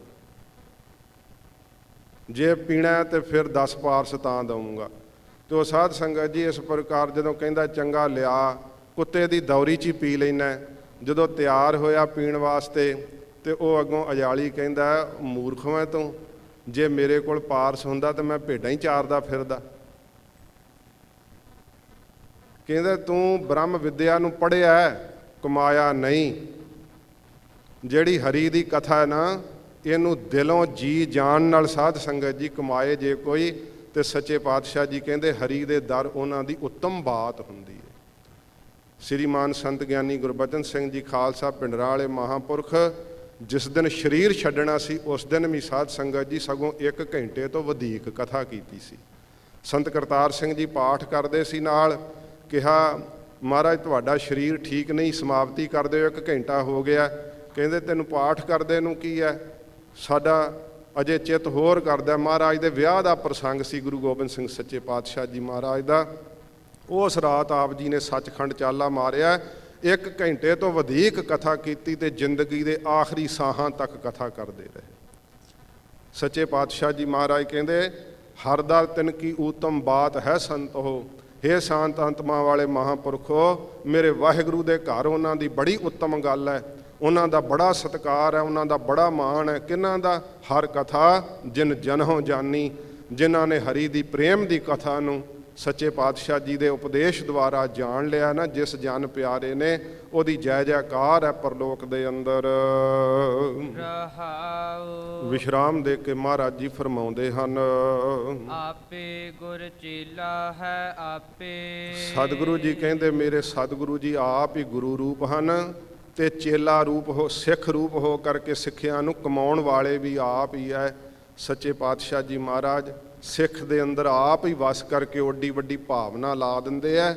ਨਹੀਂ ਤੇ ਸਾਧ ਸੰਗਤ ਜੀ ਸੇਵਾ ਕਰਨੀ ਬੜੀ ਔਖੀ ਹੈ, ਬੜੀ ਕਠਿਨ ਹੈ। ਗੁਰ ਪੀਰਾਂ ਕੀ ਚਾਕਰੀ ਮਹਾਂ ਕਰੜੀ ਸੁਖ ਸਾਰ, ਬੜੀ ਔਖੀ ਹੈ ਪਰ ਸ੍ਰੇਸ਼ਟ ਸੁੱਖ ਨੂੰ ਦੇਣ ਵਾਲੀ ਹੈ। ਗੁਰੂ ਅਮਰਦਾਸ ਸੱਚੇ ਪਾਤਸ਼ਾਹ ਜੀ ਮਹਾਰਾਜ ਜਦੋਂ ਗੁਰੂ ਅੰਗਦ ਸਾਹਿਬ ਜੀ ਦੇ ਕੋਲ ਸੇਵਾ ਕਰਦੇ ਸੀ, ਹਜੂਰ ਦੇ ਸੱਜੇ ਚਰਨ ਵਿੱਚ ਕੋਹੜ ਦਾ ਨਿਸ਼ਾਨ ਹੋਣ ਕਰਕੇ ਮੈਂ ਉਹਦੀ ਵਿਆਖਿਆ ਨਹੀਂ ਇੰਨੀ ਕਰੂੰਗਾ, ਕਿਉਂਕਿ ਪਿਛਲੇ ਸਮੇਂ ਵਿੱਚ ਕਈ ਸ਼ੰਕਾਵਾਦੀਆਂ ਨੇ ਬੜੇ ਸ਼ੰਕੇ ਕੀਤੇ, ਜੇ ਗੁਰੂ ਅੰਗਦ ਸਾਹਿਬ ਦੇ ਚਰਨਾਂ 'ਚ ਕੋਹੜ ਨਹੀਂ ਹੋ ਸਕਦਾ, ਇਹ ਕਿਉਂ ਸੀ, ਕੀ ਕਾਰਨ। ਮੈਂ ਵੇਖੋ ਗਲਤੀ ਦੱਸੀ ਜਾਂਦੇ ਆ। ਜੇ ਇੱਕ ਚੀਜ਼ ਨੂੰ ਮਿਟਾ ਦਿਓਗੇ ਨਾ, ਸਾਡਾ ਇਤਿਹਾਸ ਸਾਧ ਸੰਗਤ ਜੀ ਬਹੁਤ ਸਾਰਾ ਮਿਟ ਜਾਵੇਗਾ। ਤੇ ਸਮਾਂ ਨਹੀਂ ਇੰਨਾ, ਪਰ ਮੈਂ ਟੂਕ ਮਾਤਰ ਬੇਨਤੀ ਕਰਦਿਆਂ ਉਹ ਚਰਨਾਂ ਵਿੱਚ ਕੋਹੜ ਗੁਰੂ ਨਾਨਕ ਸਾਹਿਬ ਤੋਂ ਬੇਨਤੀ ਕਰਕੇ ਰੱਖਿਆ ਸੀ ਆਪ ਜੀ ਨੇ। ਜਦੋਂ ਗੁਰੂ ਨਾਨਕ ਸਾਹਿਬ ਨੇ ਆਪ ਨੂੰ ਮੱਥਾ ਟੇਕਿਆ ਨਾ, ਤੇ ਹਜੂਰ ਗੁਰੂ ਨਾਨਕ ਸਾਹਿਬ ਦਾ ਸ਼ੀਸ਼ ਆਪ ਜੀ ਦੇ ਅੰਗੂਠੇ ਨਾਲ ਲੱਗ ਗਿਆ ਸੀ। ਤੇ ਗੁਰੂ ਅੰਗਦ ਸਾਹਿਬ ਨੇ ਉਸੇ ਸਮੇਂ ਮਨ ਵਿੱਚ ਸੰਕਲਪ ਕੀਤਾ ਕਿ ਸਾਡੇ ਇਸ ਸਰੀਰ ਨੂੰ ਕੋਹੜ ਹੋ ਜਾਏ, ਜਿਸ ਸਰੀਰ ਨੂੰ ਗੁਰੂ ਨਾਨਕ ਸਾਹਿਬ ਨੇ ਮੱਥਾ ਟੇਕਿਆ। ਸਾਰੇ ਸਰੀਰ ਤੇ ਕੋਹੜ ਨਿਕਲ ਆਇਆ। ਹਜੂਰ ਨੇ ਵੇਖ ਕੇ ਕਿਹਾ, ਭਾਈ ਪੁਰਖਾ, ਸਾਰੀਆਂ ਸ੍ਰਿਸ਼ਟੀ ਦੀਆਂ ਸ਼ਕਤੀਆਂ ਤੁਹਾਡੇ ਅੱਗੇ ਹੱਥ ਜੋੜ ਕੇ ਖਲੋਤੀਆਂ ਹੋਈਆਂ, ਜੋ ਵਾਕ ਕਹੋਗੇ ਸੱਤ ਹੋ ਜਾਵੇਗਾ, ਐਸਾ ਸੰਕਲਪ ਮੁੜ ਨਹੀਂ ਕਰਨਾ। ਮਹਾਰਾਜ ਜੀ ਨੇ ਆਪਣੀ ਦ੍ਰਿਸ਼ਟੀ ਨਾਲ ਜਦੋਂ ਕੋਹੜ ਮੇਟਿਆ, ਹਜੂਰ ਨੇ ਕਿਹਾ, ਮਹਾਰਾਜ ਸਾਡੀ ਇੱਕ ਬੇਨਤੀ ਹੈ, ਦੱਸੋ। ਮਹਾਰਾਜ ਸਾਡੇ ਇਸ ਅੰਗੂਠੇ ਵਿੱਚ ਕੋਹੜ ਰਹਿਣ ਦਿਓ ਸੱਚੇ ਪਾਤਸ਼ਾਹ। ਮਹਾਰਾਜ ਨੇ ਇਹ ਬੇਨਤੀ ਕਰਕੇ ਰੱਖਿਆ। ਤੇ ਸਾਡਾ ਇਤਿਹਾਸ ਹੈ, ਗੁਰੂ ਅਮਰਦਾਸ ਸੱਚੇ ਪਾਤਸ਼ਾਹ ਜੀ ਜਦੋਂ ਆਪ ਦੀ ਸੇਵਾ ਕਰਿਆ ਕਰਦੇ, ਰਾਤ ਨੂੰ ਜਦੋਂ ਮਹਾਰਾਜ, ਉਹ ਕਿਉਂ ਪਾਕ ਪਈ ਹੋਈ ਸੀ ਜਲਨ ਨਾਲ, ਮਹਾਰਾਜ ਜੀ ਆਪਣਾ ਚਰਨ ਹਿਲਾਉਂਦੇ, ਗੁਰੂ ਅਮਰਦਾਸ ਸਾਹਿਬ ਜੀ ਸਾਰੀ ਰਾਤ ਅੰਗੂਠਾ ਮੂੰਹ 'ਚ ਪਾ ਕੇ ਰੱਖਦੇ। ਜਿੰਨੀ ਪਾਕ ਆ ਜਾਂਦੀ ਮੂੰਹ ਵਿੱਚ, ਉਹ ਸਾਰੀ ਬਾਹਰ ਗਲੱਛ ਕਰਕੇ ਆਉਂਦੇ। ਕੋਈ ਕਰ ਸਕਦਾ ਸੇਵਾ ਇਹ? ਜਿਹਨੂੰ ਸਤਿਗੁਰੂ ਜੀ ਆਪ ਕਿਰਪਾ ਕਰਕੇ ਅੰਦਰ ਵਸ ਜਾਣ ਨਾ, ਗੁਰੂ ਰੂਪ ਵੀ ਆਪ ਨੇ ਤੇ ਚੇਲਾ ਸਿੱਖ ਰੂਪ ਵੀ ਆਪ ਹਨ। ਇੱਕ ਰਾਤ ਦਾ ਜ਼ਿਕਰ ਆਉਂਦਾ ਹੈ ਕਿ ਮਹਾਰਾਜ ਗੁਰੂ ਅਮਰਦਾਸ ਸਾਹਿਬ ਨੇ ਮਨ ਵਿੱਚ ਸੰਕਲਪ ਕੀਤਾ ਕਿ ਮੇਰੀ ਸੇਵਾ ਦਾ ਕੀ ਲਾਭ ਹੈ ਜੇ ਗੁਰੂ ਸਾਹਿਬ ਦੇ ਚਰਨਾਂ ਵਿੱਚ ਇਹ ਕੋਹੜ ਦਾ ਨਿਸ਼ਾਨ ਰਿਹਾ ਤਾਂ। ਮਨ ਵਿੱਚ ਸੰਕਲਪ ਕਰਕੇ ਅਰਦਾਸ ਕਰ ਦਿੱਤੀ ਕਿ ਹਜੂਰ ਦੇ ਚਰਨਾਂ ਤੋਂ ਕੋਹੜ ਮਿਟ ਜਾਵੇ। ਉਹ ਮਿਟ ਗਿਆ, ਉਸੇ ਸਮੇਂ ਹੀ ਹਟ ਗਿਆ। ਇਹ ਮੈਂ ਕੋਲੋਂ ਨਹੀਂ ਦੱਸ ਰਿਹਾ, ਇਤਿਹਾਸ ਦੇ ਪ੍ਰਸੰਗ ਨੇ। ਜੇ ਇਸੇ ਚੀਜ਼ ਨੂੰ ਇੱਕ ਨੂੰ ਮੇਟ ਦਿਓਗੇ, ਕਿੰਨੇ ਕਿੰਨੇ ਪ੍ਰਸੰਗ ਖਤਮ ਕਰਨੇ ਪੈਣਗੇ ਫਿਰ ਤੁਹਾਨੂੰ। ਗੁਰੂ ਮਹਾਰਾਜ ਜਦੋਂ ਜਾਗੇ ਨਾ, ਗੁਰੂ ਅੰਗਦ ਸਾਹਿਬ ਜੀ ਮਹਾਰਾਜ ਸਤਿਗੁਰਾਂ ਵੇਖਿਆ ਚਰਨ ਦਾ ਅੰਗੂਠਾ। ਮਹਾਰਾਜ ਕਹਿੰਦੇ, ਭਾਈ ਪੁਰਖਾ, ਸ਼ਕਤੀ ਹੁਣ ਸਾਡੇ ਸਰੀਰ ਤੇ ਪਰਖਣ ਲੱਗ ਪਿਆ। ਹੱਥ ਜੋੜ ਕੇ ਆਖਿਆ, ਮਹਾਰਾਜ ਸਾਥੋਂ ਆਪਦਾ ਇਹ ਕਸ਼ਟ ਜਰਿਆ ਨਹੀਂ ਸੀ ਜਾਂਦਾ। ਮਹਾਰਾਜ ਕਹਿੰਦੇ, ਤੁਹਾਨੂੰ ਪਤਾ ਹੈ ਇਹ ਚਰਨ ਦਾ ਕੋਹੜ ਅਸੀਂ ਗੁਰੂ ਨਾਨਕ ਸਾਹਿਬ ਨੂੰ ਬੇਨਤੀ ਕਰਕੇ ਰੱਖਿਆ, ਇਸ ਕਰਕੇ ਦੁਬਾਰਾ ਇਸ ਨੂੰ ਮੇਟਣ ਦਾ ਸੰਕਲਪ ਨਾ ਕਰਿਓ। ਹਜੂਰ ਨੇ ਫਿਰ ਆਪਣੇ ਉਸੇ ਅੰਗੂਠੇ ਤੇ ਚਰਨ ਦੇ ਉੱਤੇ ਕੋਹੜ ਦਾ ਨਿਸ਼ਾਨ ਉਵੇਂ ਹੀ ਬਣਾ ਲਿਆ ਸੀ। ਇਹ ਸਾਰੀ ਸੇਵਾ ਜਿਹੜੀ ਸਿੱਖ ਰੂਪ ਹੋ ਕੇ ਮਹਾਰਾਜ ਜੀ ਨੇ, ਗੁਰੂ ਅਮਰਦਾਸ ਸਾਹਿਬ ਨੇ ਕੀਤੀ ਹੈ, ਉਹ ਫਿਰ ਪ੍ਰਸੰਗ ਆਪਾਂ ਕਿੱਧਰ ਨੂੰ ਲਿਜਾਵਾਂਗੇ। ਸਤਿਗੁਰੂ ਜੀ ਕਹਿੰਦੇ, ਭਾਈ ਸੇਵਾ ਕਰਦਿਆਂ ਕਿਸੇ ਨੂੰ ਮਾਣ ਨਾ ਆਵੇ, ਕਿਉਂਕਿ ਕਈ ਅਣਜਾਣ ਸੋਚਦੇ ਆ ਕਿ ਗੁਰੂ ਸਾਹਿਬ ਜੀ ਗੁਰਤਾ ਦੇ ਤਖਤ ਤੇ ਬੈਠੇ ਆ, ਬੜੀ ਮਾਣ ਹੈ, ਬੜੀ ਵਡਿਆਈ ਹੈ। ਪਰ ਸਾਧ ਸੰਗਤ ਜੀ, ਹਜੂਰ ਦੇ ਵਿੱਚ ਇੰਨੀ ਨਿਮਰਤਾ ਹੁੰਦੀ ਸੀ। ਮਹਾਰਾਜ ਸੱਚੇ ਪਾਤਸ਼ਾਹ ਤਖਤ ਤੇ ਬੈਠਿਆਂ ਵੀ ਨੀਵੀਂ ਪਾ ਕੇ ਬੈਠਦੇ ਤੇ ਹਜੂਰ ਦੇ ਨੇਤਰਾਂ 'ਚੋਂ ਬਰਾਗ ਚੋਂਦਾ ਰਹਿੰਦਾ। ਦਾੜਾ ਵੀ ਆਪ ਜੀ ਦਾ ਗਿੱਲਾ ਹੋ ਜਾਂਦਾ। ਜੇ ਬਾਬਾ ਸ਼੍ਰੀ ਚੰਦ ਨੇ ਪਰਖ ਕਰਨੀ ਚਾਹੀ ਸੀ ਤੇ ਆਪ ਜੀ ਨੇ ਇੱਕ ਹੱਥ ਬਾਬਾ ਜੀ ਦੇ ਚਰਨਾਂ ਵੱਲ ਵਧਾ ਕੇ ਕਿਹਾ ਸੀ ਕਿ ਐਡਾ ਤੁਸੀਂ ਦਾੜਾ ਲੰਮਾ ਕਿਉਂ ਵਧਾਇਆ ਹੈ? ਮਹਾਰਾਜ ਜੀ ਨੇ ਕਿਹਾ, ਆਪ ਜੀ ਵਰਗੇ ਸਤਿਪੁਰਖਾਂ ਦੇ ਚਰਨ ਝਾੜਨ ਵਾਸਤੇ ਵਧਾਇਆ ਹੈ। ਇੰਨੀ ਨਿਮਰਤਾ ਹੈ, ਕਿਉਂਕਿ ਸਤਿਗੁਰੂ ਜੀ ਤਖਤ ਤੇ ਬੈਠੇ ਹੋਏ ਵੀ ਆਪਣੇ ਆਪ ਨੂੰ ਗੁਰੂ ਨਾਨਕ ਸਾਹਿਬ ਦਾ ਸਿੱਖ ਮੰਨਦੇ ਆ ਸੱਚੇ ਪਾਤਸ਼ਾਹ। ਮਹਾਰਾਜ ਨੇ ਇਹ ਸਿੱਖਿਆ ਦਿੱਤੀ ਹੈ ਕਿ ਗੁਰਸਿੱਖੋ, ਗੁਰੂ ਰੂਪ ਵੀ ਉਹ ਆਪ ਹੈ ਤੇ ਚੇਲਾ ਰੂਪ ਵੀ ਆਪ ਹੈ। 10ਵੇਂ ਜਾਮੇ ਵਿੱਚ ਇਹ ਬਚਨ ਸੱਤ ਕਰ ਦਿੱਤੇ, ਗੁਰੂ ਸਿੱਖ ਸਿੱਖ ਗੁਰੂ ਹੈ, ਏਕੋ ਗੁਰ ਉਪਦੇਸ਼ ਚਲਾਏ। ਪੰਜਾਂ ਵਿੱਚ ਆਪਣੀ ਜੋਤ ਟਿਕਾ ਕੇ ਆਖਿਆ ਸੀ, ਖਾਲਸਾ ਜੀ ਤੁਸੀਂ ਸਾਡੇ ਸਤਿਗੁਰੂ ਹੋ। ਗਰੀਬ ਨਿਵਾਜ ਸੱਚੇ ਪਾਤਸ਼ਾਹ ਨੇ ਚਮਕੌਰ ਸਾਹਿਬ ਦੀ ਗੜੀ ਦੇ ਅੰਦਰ ਪੰਜਾਂ ਦੀ ਪਰਿਕਰਮਾ ਕਰਕੇ ਗੁਰਿਆਈ ਪੰਜਾਂ ਨੂੰ ਥੌਂਪ ਦਿੱਤੀ ਸੀ। ਫਿਰ ਸ੍ਰੀ ਗੁਰੂ ਗ੍ਰੰਥ ਸਾਹਿਬ ਸੱਚੇ ਪਾਤਸ਼ਾਹ ਨੂੰ ਵਿਧੀ ਪੂਰਵਕ ਆਪ ਜੀ ਨੇ ਸਾਧ ਸੰਗਤ ਜੀ ਤਖਤ ਸੱਚਖੰਡ ਸ੍ਰੀ ਹਜੂਰ ਸ੍ਰੀ ਅਬਚਲ ਨਗਰ ਸਾਹਿਬ ਵਿਖੇ ਪੰਜਾਂ ਸਿੰਘਾਂ ਨੂੰ ਫਿਰ ਹਜੂਰ ਨੇ ਤਾਬਿਆ ਖੜਿਆਂ ਕਰਕੇ ਤੇ ਸਤਿਗੁਰਾਂ ਨੇ ਅਲਾਹੀ ਵਾਕ ਕਹੇ ਸੀ ਨਮਸਕਾਰ ਕਰਕੇ ਕਿ ਆਗਿਆ ਭਈ ਅਕਾਲ ਕੀ ਤਵੀ ਚਲਾਇਓ ਪੰਥ, ਸਭ ਸਿੱਖਨ ਕੋ ਹੁਕਮ ਹੈ ਗੁਰੂ ਮਾਨਿਓ ਗ੍ਰੰਥ। ਇਹ ਸੱਚੇ ਪਾਤਸ਼ਾਹ ਨੇ ਬਖਸ਼ਿਸ਼ ਕੀਤੀ। ਹਜੂਰ ਗੁਰੂ ਰਾਮਦਾਸ ਸੱਚੇ ਪਾਤਸ਼ਾਹ ਕਹਿੰਦੇ ਨਿਰੰਕਾਰ ਆਪ ਹੀ ਗੁਰੂ ਰੂਪ ਹੈ ਤੇ ਉਹ ਚੇਲਾ ਸਿੱਖ ਰੂਪ ਵੀ ਆਪ ਹੈ। ਤੇ ਫਿਰ ਕਾਹਦਾ ਮਾਣ ਰਹਿੰਦਾ ਸਿੱਖ ਦੇ ਅੰਦਰ? ਕੋਈ ਮਾਣ ਨਹੀਂ ਰਹਿੰਦਾ। ਉਹਨਾਂ ਨੂੰ ਪਤਾ ਹੁੰਦਾ ਹੈ ਕਿ ਮਹਾਰਾਜ ਮੈਨੂੰ ਆਪ ਕਿਰਪਾ ਕਰਕੇ ਸਫਲਿਆਂ ਕਰ ਰਹੇ ਹੈ। ਫਿਰ ਸਾਰੀਆਂ ਉਪਾਧੀਆਂ ਮਿਟ ਜਾਂਦੀਆਂ, ਨਿਰੰਕਾਰ ਦੇ ਸਰੂਪ ਵਿੱਚ ਅਭੇਦ ਹੋ ਜਾਈਦਾ ਹੈ। ਆਪੇ ਹਰ ਪ੍ਰਭ ਚੋਜ ਵਿਡਾਨੀ। ਜਿਹੜੇ ਵਿਡਾਨ ਅਸਚਰਜੀ ਚੋਜ ਕਰਦਾ ਹੈ ਨਾ ਮੇਰਾ ਵਾਹਿਗੁਰੂ ਸੱਚੇ ਪਾਤਸ਼ਾਹ ਜੀ ਮਹਾਰਾਜ ਕਹਿੰਦੇ ਉਹਨੂੰ ਅਨੁਭਵ ਖੁੱਲ ਜਾਂਦਾ ਹੈ ਕਿ ਆਪ ਹੀ ਉਹਦੇ ਇਹ ਅਸਚਰਜੀ ਕੌਤਕ ਹਨ। ਕਿਉਂਕਿ ਸਤਿਗੁਰੂ ਜੀ ਨੇ ਆਪ ਇਸ ਫਲਸਫੇ ਨੂੰ ਪ੍ਰਗਟ ਕੀਤਾ ਸੰਸਾਰ ਦੇ ਅੰਦਰ।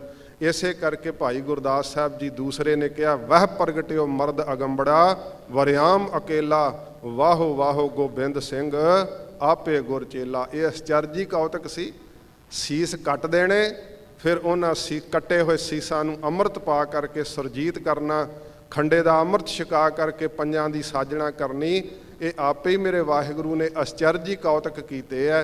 10 ਜਾਮੇ ਧਾਰ ਕਰਕੇ ਜਨ ਨਾਨਕ ਆਪ ਮਿਲਾਏ ਸੋਈ ਹਰ ਮਿਲਸੀ। ਸੱਚੇ ਪਾਤਸ਼ਾਹ ਜੀ ਮਹਾਰਾਜ ਕਹਿੰਦੇ ਜਿਹਨੂੰ ਮੇਰਾ ਵਾਹਿਗੁਰੂ ਆਪ ਮਿਲਾਉਂਦਾ ਨਾ ਆਪਣੇ ਵਿੱਚ, ਉਹੀ ਵਾਹਿਗੁਰੂ ਦੇ ਅੰਦਰ ਅਭੇਦ ਹੁੰਦਾ ਹੈ। ਆਪਣੀ ਕੋਈ ਚਤਰਾਈ ਨਹੀਂ ਚੱਲਦੀ, ਆਪਣਾ ਕੋਈ ਸਾਧਨਾ ਦਾ ਮਾਣ ਨਹੀਂ ਉੱਥੇ ਪਹੁੰਚਦਾ। ਜਿਹਨੂੰ ਮੇਰਾ ਵਾਹਿਗੁਰੂ ਆਪ ਤਰਸ ਕਰਕੇ ਆਪਣੇ ਵਿੱਚ ਅਭੇਦ ਕਰੇ, ਮਿਲਾਉਣਾ ਚਾਹੇ ਉਹੋ ਹੀ ਮਿਲ ਸਕਦਾ ਹੈ। ਅਵਰ ਸਭ ਤਿਆਗ ਓਹਾ ਹਰ ਭਾਨੀ। ਮਹਾਰਾਜ ਕਹਿੰਦੇ ਹੋਰ ਸਭ ਕੁਝ ਤਿਆਗ ਦੇ ਛੱਡ ਦੇ, ਉਸ ਵਾਹਿਗੁਰੂ ਨੂੰ ਹੀ ਆਪਣੇ ਮੁਖ ਤੋਂ ਭਾਨੀ ਉਚਾਰਨ ਕਰਨਾ ਕਰ, ਉਸ ਵਾਹਿਗੁਰੂ ਦਾ ਹੀ ਜਾਪ ਕਰ। ਕਿਉਂਕਿ ਸਾਰੀ ਖੇਲ ਉਹਦੀ ਖਿਲਾਰੀ ਹੋਈ ਹੈ। ਖੇਲ ਖੇਲ ਅਖੇਲ ਖੇਲਨ ਅੰਤ ਕੋ ਫਿਰ ਏਕ, ਬੜੀ ਅਸਚਰਜ ਖੇਡ ਹੈ ਉਹਦੀ। ਹੋਰ ਸਭ ਕੁਝ ਤਿਆਗ ਦੇ। ਸੱਚੇ ਪਾਤਸ਼ਾਹ ਜੀ ਨੇ ਕਿਹਾ ਨਾਨਕ ਹਰ ਗੁਣ ਗਾਏ ਲੈ ਛਾੜ ਸਗਲ ਜੰਜਾਲ। ਸਭ ਜੰਜਾਲ ਛੱਡ ਕੇ ਉਸ ਵਾਹਿਗੁਰੂ ਦੇ ਨਾਮ ਨਾਲ ਜੁੜ ਜਾ। ਸਾਧ ਸੰਗਤ ਜੀ ਸਿੰਘਾਂ ਨੇ ਹੁਕਮ ਕੀਤਾ ਸੀ 40 ਮਿੰਟ ਵਾਸਤੇ, ਪਰ 5-7 ਮਿੰਟ ਉੱਪਰ ਲੱਗ ਗਏ ਹੈ। ਸੱਚੇ ਪਾਤਸ਼ਾਹ ਜੀ ਮਹਾਰਾਜ ਕਿਰਪਾ ਕਰਨ, ਗਰੀਬ ਨਵਾਜ ਦਾ ਅੰਮ੍ਰਿਤ ਉਪਦੇਸ਼ ਹਿਰਦੇ ਵਿੱਚ ਵਸੇ। ਇਹ ਵਿਸ਼ੇਸ਼ ਦੀਵਾਨ ਜਿਹੜੇ ਸੀ ਸਿੰਘਾਂ ਨੇ ਰਚੇ ਹੋਏ ਸਨ ਤੇ ਇਹਨਾਂ ਵਿਸ਼ੇਸ਼ ਦੀਵਾਨਾਂ ਵਿੱਚ ਉਚੇਚੇ ਤੌਰ ਤੇ ਵੇਖੋ ਗਿਆਨੀ ਗੁਰਦੇਵ ਸਿੰਘ ਜੀ ਆਸਟ੍ਰੇਲੀਆ ਤੋਂ ਆਏ ਹੈ। ਬੜਾ ਵਿਚਰ ਕਰਕੇ ਸਿੱਖੀ ਦਾ ਪ੍ਰਚਾਰ ਕਰਦੇ ਹੈ। ਮਹਾਰਾਜ ਸੱਚੇ ਪਾਤਸ਼ਾਹ ਜੀ ਦੀ ਬਾਣੀ ਦਾ ਜਦੋਂ ਕੀਰਤਨ ਕਰਦੇ ਆ, ਇੱਕ ਵਾਰੀ ਮੇਰਾ ਖਿਆਲ ਸ਼ਾਇਦ ਬੰਗਲਾ ਸਾਹਿਬ ਕੀਰਤਨ ਕਰਦੇ ਸੀ, ਮੈਂ ਟੀਵੀ ਤੇ ਸੁਣ ਰਿਹਾ ਸਾਂ। ਉਦੋਂ ਰਹਿਤਨਾਮਿਆਂ ਦਾ ਕੀਰਤਨ ਕੀਤਾ। ਬੜਾ ਉਹਨਾਂ ਨੇ ਇਹ ਸਤਿਗੁਰੂ ਜੀ ਦੀ ਕਿਰਪਾ ਐਸੀ ਵਰਤੀ, ਬੜਾ ਆਨੰਦ ਆਇਆ। ਕਿਉਂਕਿ ਜਦੋਂ ਬਾਣੀ ਦੁਆਰਾ ਕੀਰਤਨ ਕੀਤਾ ਜਾਂਦਾ ਹੈ ਤੇ ਜਦੋਂ ਇਹ ਕੀਰਤਨ ਕਰਦੇ ਆ, ਉਹ ਮਰਜ਼ਾਦਾ ਨਾ ਕੀਰਤਨ ਤੋਂ ਬਾਅਦ ਕਥਾ ਹੁੰਦੀ ਹੈ। ਤੇ ਕਈ ਵਾਰੀ ਕੀਰਤਨੀਏ ਇੰਨਾ ਭਿੱਜ ਕੇ ਕੀਰਤਨ ਕਰਦੇ ਆ, ਵਿਸ਼ੇਸ਼ ਕਰਕੇ ਇਹਨਾਂ ਦੇ ਕੀਰਤਨ ਵਿੱਚ ਇਹੋ ਜਿਹਾ ਰਸ ਹੈ, ਕਥਾ ਹੀ ਕਰ ਦਿੰਦੇ ਆ ਨਾਲ ਕੀਰਤਨ। ਸੱਚੇ ਪਾਤਸ਼ਾਹ ਜੀ ਮਹਾਰਾਜ ਦੀ ਬੜੀ ਬਖਸ਼ਿਸ਼ ਹੈ। ਤੋ ਹੁਣ ਸਮਾਪਤੀ ਹੈ। ਸ਼੍ਰੀਮਾਨ ਸੰਤ ਬਾਬਾ ਮਾਨ ਸਿੰਘ ਜੀ ਇਹ ਆਪ ਜੀ ਦੇ ਦਰਸ਼ਨ ਕਰਨਗੇ। ਆਪ ਸੰਗਤਾਂ ਨੂੰ ਬੇਨਤੀ ਹੈ ਕਿ ਇਸੇ ਤਰ੍ਹਾਂ ਸਜੇ ਰਹਿਣਾ ਤੇ ਮੈਨੂੰ ਆਗਿਆ ਬਖਸ਼ ਦੇਣੀ। ਮੈਂ ਇੱਕ ਸ਼ਬਦ ਜ਼ਰੂਰ ਸੁਣਾਂਗਾ ਬੈਠ ਕਰਕੇ। ਸੱਚੇ ਪਾਤਸ਼ਾਹ ਮਹਾਰਾਜ ਕਿਰਪਾ ਕਰਨ, ਦਾਸ ਦੀ ਇੰਨੀ ਹਾਜ਼ਰੀ ਪ੍ਰਵਾਨ ਕਰ ਲੈਣੀ, ਹੋਈਆਂ ਭੁੱਲਾਂ ਬਖਸ਼ ਲੈਣੀਆਂ। ਤੇ ਮੈਂ ਕਹਿੰਦਾ ਹੁੰਨਾ ਉੱਦਾਂ ਦੀਵਾਨਾਂ ਵਿੱਚ, ਕਿਉਂਕਿ ਕਈ ਨਾ ਸ਼ੰਕੇ ਬੜੇ ਪਾਏ ਜਾਂਦੇ ਆ ਹਜੂਰ ਸਾਹਿਬ ਦੀ ਬਾਬਤ। ਉੱਥੇ ਜੀ ਤਿਲਕ ਲਾਇਆ ਜਾਂਦਾ ਹੈ, ਉੱਥੇ ਜੀ ਬੱਕਰਾ ਵੱਢਿਆ ਜਾਂਦਾ ਹੈ, ਉੱਥੇ ਜੀ ਇਉਂ ਕੀਤਾ ਜਾਂਦਾ, ਉੱਥੇ ਇਉਂ ਕੀਤਾ ਜਾਂਦਾ ਹੈ। ਸੋ ਸਮਾਂ ਨਹੀਂ ਇੰਨਾ।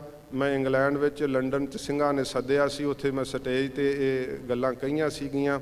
ਤੋ ਜੇ ਕਿਸੇ ਨੇ ਭਾਈ ਕੋਈ ਪੁੱਛਣਾ ਹੋਵੇ ਤਾਂ ਅਸੀਂ ਜ਼ਰੂਰ ਦੱਸ ਸਕਦੇ ਹਾਂ। ਸੱਚੇ ਪਾਤਸ਼ਾਹ ਜੀ ਮਹਾਰਾਜ ਦੇ ਤਖਤ ਦੇ ਉੱਪਰ ਆਪ ਜ਼ਰੂਰ ਦਰਸ਼ਨ ਕਰਨ ਵਾਸਤੇ ਆਓ। ਉੱਥੇ ਆ ਕਰਕੇ ਵੇਖੋ ਕਿ ਸੱਚੇ ਪਾਤਸ਼ਾਹ ਜੀ ਦੀਆਂ ਕਿਹੋ ਜਿਹੀਆਂ ਰਹਿਮਤਾਂ ਤੇ ਬਖਸ਼ਿਸ਼ਾਂ ਵਰਤ ਰਹੀਆਂ ਹਨ। ਗੁਰੂ ਕਲਗੀਧਰ ਸੱਚੇ ਪਾਤਸ਼ਾਹ ਜੀ ਮਹਾਰਾਜ ਦਾ ਉਹ ਪਵਿੱਤਰ ਸਥਾਨ ਹਜੂਰ ਸਾਹਿਬ, ਉਹਦਾ ਨਾਮ ਹਜੂਰ ਸਾਹਿਬ ਕਿਉਂਕਿ ਜਦੋਂ ਪਹਿਲਾਂ ਸਿੰਘ ਜਾ ਆਉਂਦੇ ਸੀ ਨਾ ਦਰਸ਼ਨ ਕਰਨ, ਤੇ ਜਿਹੜਾ ਸਿੰਘ ਹਜੂਰ ਸਾਹਿਬ ਦੀ ਯਾਤਰਾ ਕਰ ਲੈਂਦਾ ਸੀ ਦਲਾਂ ਪੰਥਾਂ 'ਚ ਉਹਦਾ ਨਾਮ ਹਜੂਰੀਆ ਪੈ ਜਾਂਦਾ ਸੀ। ਤੇ ਸਤਿਗੁਰਾਂ ਜੀ ਦੇ ਉੱਥੇ ਹਾਜ਼ਰ ਨਾਜ਼ਰ ਜਾਣਨ ਕਰਕੇ ਕਿ ਭਾਈ ਕਿੱਥੋਂ ਹੋ ਕੇ ਆਇਆ, ਮੈਂ ਹਜੂਰ ਦੀ ਹਜੂਰੀ ਵਿੱਚੋਂ ਹੋ ਕਰਕੇ ਆਇਆ। ਇਸ ਕਰਕੇ ਪਾਵਨ ਅਸਥਾਨ ਦਾ ਨਾਮ ਹੀ ਹਜੂਰ ਸਾਹਿਬ ਹੈ ਕਿ ਜਿੱਥੇ ਸੱਚੇ ਪਾਤਸ਼ਾਹ ਜੀ ਮਹਾਰਾਜ, ਵੇਖੋ ਜੇ ਹਜੂਰ ਦਾ ਜੀਵਨ ਥੋੜ੍ਹਾ ਹੀ ਆਪਣੇ ਸਰੀਰ ਨਾਲ ਮਨ ਨਾਲ ਸਪਰਸ਼ ਕਰੋਗੇ ਨਾ, ਏਡਾ ਦਾਨੀ ਸੰਸਾਰ 'ਚ ਕੋਈ ਨਹੀਂ ਹੋਇਆ। ਗੁਰੂ ਗੋਬਿੰਦ ਸਿੰਘ ਸੱਚੇ ਪਾਤਸ਼ਾਹ ਸਭ ਕੁਝ ਹੀ ਆਪਣਾ ਲੁਟਾਤਾ, ਸਭ ਕੁਝ ਹੀ। ਤੇ ਜੇ ਭਾਈ ਦਇਆ ਸਿੰਘ ਸਾਹਿਬ ਨੇ ਕਿਹਾ ਸੀ ਨਾ, ਬਾਬਾ ਬੰਦਾ ਸਿੰਘ ਜੀ ਬਹਾਦਰ ਨੂੰ ਮਹਾਰਾਜ ਸ੍ਰੀ ਸਾਹਿਬ ਦੇਣ ਲੱਗੇ ਸ਼ਸਤਰ ਬਖਸ਼ੇ, ਤੇ ਭਾਈ ਦਇਆ ਸਿੰਘ ਸਾਹਿਬ ਜੀ ਨੇ ਕੋਲ ਖਲੋਤਿਆਂ ਕਹਿ ਤਾ ਮਹਾਰਾਜ ਸ੍ਰੀ ਸਾਹਿਬ ਨਹੀਂ ਦੇਣੀ। ਮਹਾਰਾਜ ਮੁਸਕਰਾ ਪਏ। ਹਜੂਰ ਨੇ ਉਦੋਂ ਵਾਕ ਕਿਹਾ ਸੀ, ਮਹਾਰਾਜ ਕਹਿੰਦੇ ਭਾਈ ਦਇਆ ਸਿੰਘ ਜੀ ਮੇਰੇ ਸਿਰ ਦੀ ਚੋਟੀ ਤੋਂ ਲੈ ਕੇ ਪੈਰ ਦੇ ਅੰਗੂਠੇ ਤੱਕ ਸਭ ਕੁਝ ਤੁਹਾਡਾ ਹੈ, ਪਰ ਜੇ ਤੁਸੀਂ ਕਿਹਾ ਤੇ ਨਹੀਂ ਦਿੰਦੇ। ਭਾਈ ਦਇਆ ਸਿੰਘ ਸਾਹਿਬ ਦਾ ਬਚਨ ਕਦੇ ਨਹੀਂ ਸੀ ਮਹਾਰਾਜ ਮੋੜਿਆ ਕਰਦੇ। ਉਹ ਪਾਵਨ ਸ੍ਰੀ ਸਾਹਿਬ ਸਤਿਗੁਰਾਂ ਜੀ ਦੀ ਤਖਤ ਸਾਹਿਬ ਤੇ ਸੁਭਾਇਮਾਨ ਹੈ। ਤੇ ਗੁਰੂ ਕਲਗੀਧਰ ਜੀ ਦੇ ਸਰੀਰ ਨਾਲ ਸਪਰਸੇ ਹੋਏ ਸ਼ਸਤਰ ਕੇਵਲ ਧਾਤ ਦੇ ਸ਼ਸਤਰ ਨਹੀਂ, ਉਹਨਾਂ ਸ਼ਸਤਰਾਂ ਵਿੱਚ ਬੇਅੰਤ ਸ਼ਕਤੀਆਂ ਨੇ।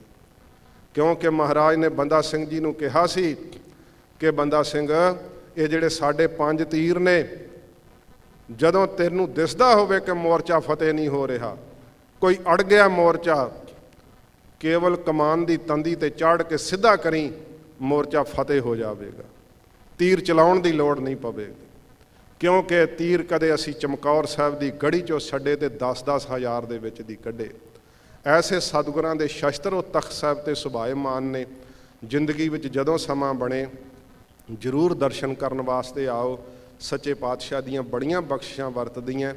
ਕਈ ਗੁਰਸਿੱਖ ਮੈਂ ਵੇਖੇ ਆ, ਉਹ ਟ੍ਰੇਨ ਤੋਂ ਉਤਰਦਿਆਂ ਪਹਿਲਾਂ ਪੈਰ ਨਹੀਂ ਭੁੰਜੇ ਪਾਉਂਦੇ, ਆਪਣੇ ਹੱਥ ਥੱਲੇ ਲਾਉਂਦੇ ਕਿ ਗੁਰੂ ਗੋਬਿੰਦ ਸਿੰਘ ਸਾਹਿਬ ਦੀ ਧਰਤੀ ਹੈ, ਪਹਿਲਾਂ ਹੱਥ ਥੱਲੇ ਲੱਗਣੇ ਚਾਹੀਦੇ ਆ। ਹੁਣ ਦੁਸ਼ਹਿਰਾ ਆ ਰਿਹਾ ਤੇ ਦੁਸ਼ਹਿਰੇ ਤੇ ਸਾਰੇ ਦਲ ਪੰਥ ਪਹੁੰਚਦੇ ਆ। ਬਾਬਾ ਮਾਨ ਸਿੰਘ ਜੀ ਮੜੀਆਂ ਵਾਲਾ ਦਲ, ਗੁਰੂ ਨਾਨਕ ਦਲ ਮੜੀਆਂ ਵਾਲੇ, ਇਹ ਵੀ ਹਰ ਸਾਲ ਉਚੇਚੇ ਤੌਰ ਤੇ ਆਉਂਦੇ ਆ। ਤੇ ਜਦੋਂ ਮੈਂ ਇੱਕ ਵਾਰੀ ਦਲ ਵਿੱਚ ਸਾਂ ਤੇ ਨਾਲ ਇਹਨਾਂ ਦੇ ਯਾਤਰਾ ਕੀਤੀ ਸੀ ਭਾਈ ਵਰਿਆਮ ਸਿੰਘ ਜੀ। ਸੱਚੇ ਪਾਤਸ਼ਾਹ ਜੀ ਮਹਾਰਾਜ ਕਿਰਪਾ ਕਰਨ, ਜ਼ਰੂਰ ਆਪਣੀ ਜ਼ਿੰਦਗੀ ਵਿੱਚ ਆਪਣੇ ਪਾਵਨ ਸਥਾਨਾਂ ਦੇ ਦਰਸ਼ਨ ਕਰੋ। ਸ਼ੰਕਿਆਂ ਨੂੰ ਮਨ ਵਿੱਚ ਨਹੀਂ ਰੱਖਣਾ ਚਾਹੀਦਾ। ਸ਼ੰਕੇ ਨਿਵਰਤ ਕਰਕੇ ਸਤਿਗੁਰਾਂ ਦੀ ਬਾਣੀ ਨਾਲ ਜੁੜੋ। ਉੱਥੇ ਇੱਕ ਜਪਜੀ ਸਾਹਿਬ ਦਾ ਕੀਤਾ ਹੋਇਆ ਪਾਠ ਲੱਖਾਂ ਜਪਜੀ ਸਾਹਿਬ ਦੇ ਪਾਠਾਂ ਦਾ ਫਲ ਪ੍ਰਾਪਤ ਹੋ ਜਾਂਦਾ ਹੈ, ਕਿਉਂਕਿ ਸਤਿਗੁਰੂ ਗੁਰੂ ਗੋਬਿੰਦ ਸਿੰਘ ਸੱਚੇ ਪਾਤਸ਼ਾਹ ਦਾ ਸਤਿਯੁਗੀ ਤਪ ਸਥਾਨ ਹੈ। ਹੋਈਆਂ ਭੁੱਲਾਂ ਬਖਸ਼ ਲੈਣੀਆਂ। 2 ਪੰਕਤੀਆਂ ਪੜ੍ਹ ਕੇ ਫਤਿਹ ਬੁਲਾਈਏ ਜੀ। ਆਪੇ ਗੁਰ ਚੇਲਾ ਹੈ ਆਪੇ, ਆਪੇ ਹਰਿ ਪ੍ਰਭ ਚੋਜ ਵਿਡਾਨੀ। ਜਨ ਨਾਨਕ ਆਪ ਮਿਲਾਏ ਸੋਈ ਹਰਿ ਮਿਲਸੀ। ਅਵਰ ਸਭ ਤਿਆਗ ਓਹਾ ਹਰਿ ਭਾਨੀ। ਵਾਹਿਗੁਰੂ ਜੀ ਕਾ ਖਾਲਸਾ, ਵਾਹਿਗੁਰੂ ਜੀ ਕੀ ਫਤਿਹ।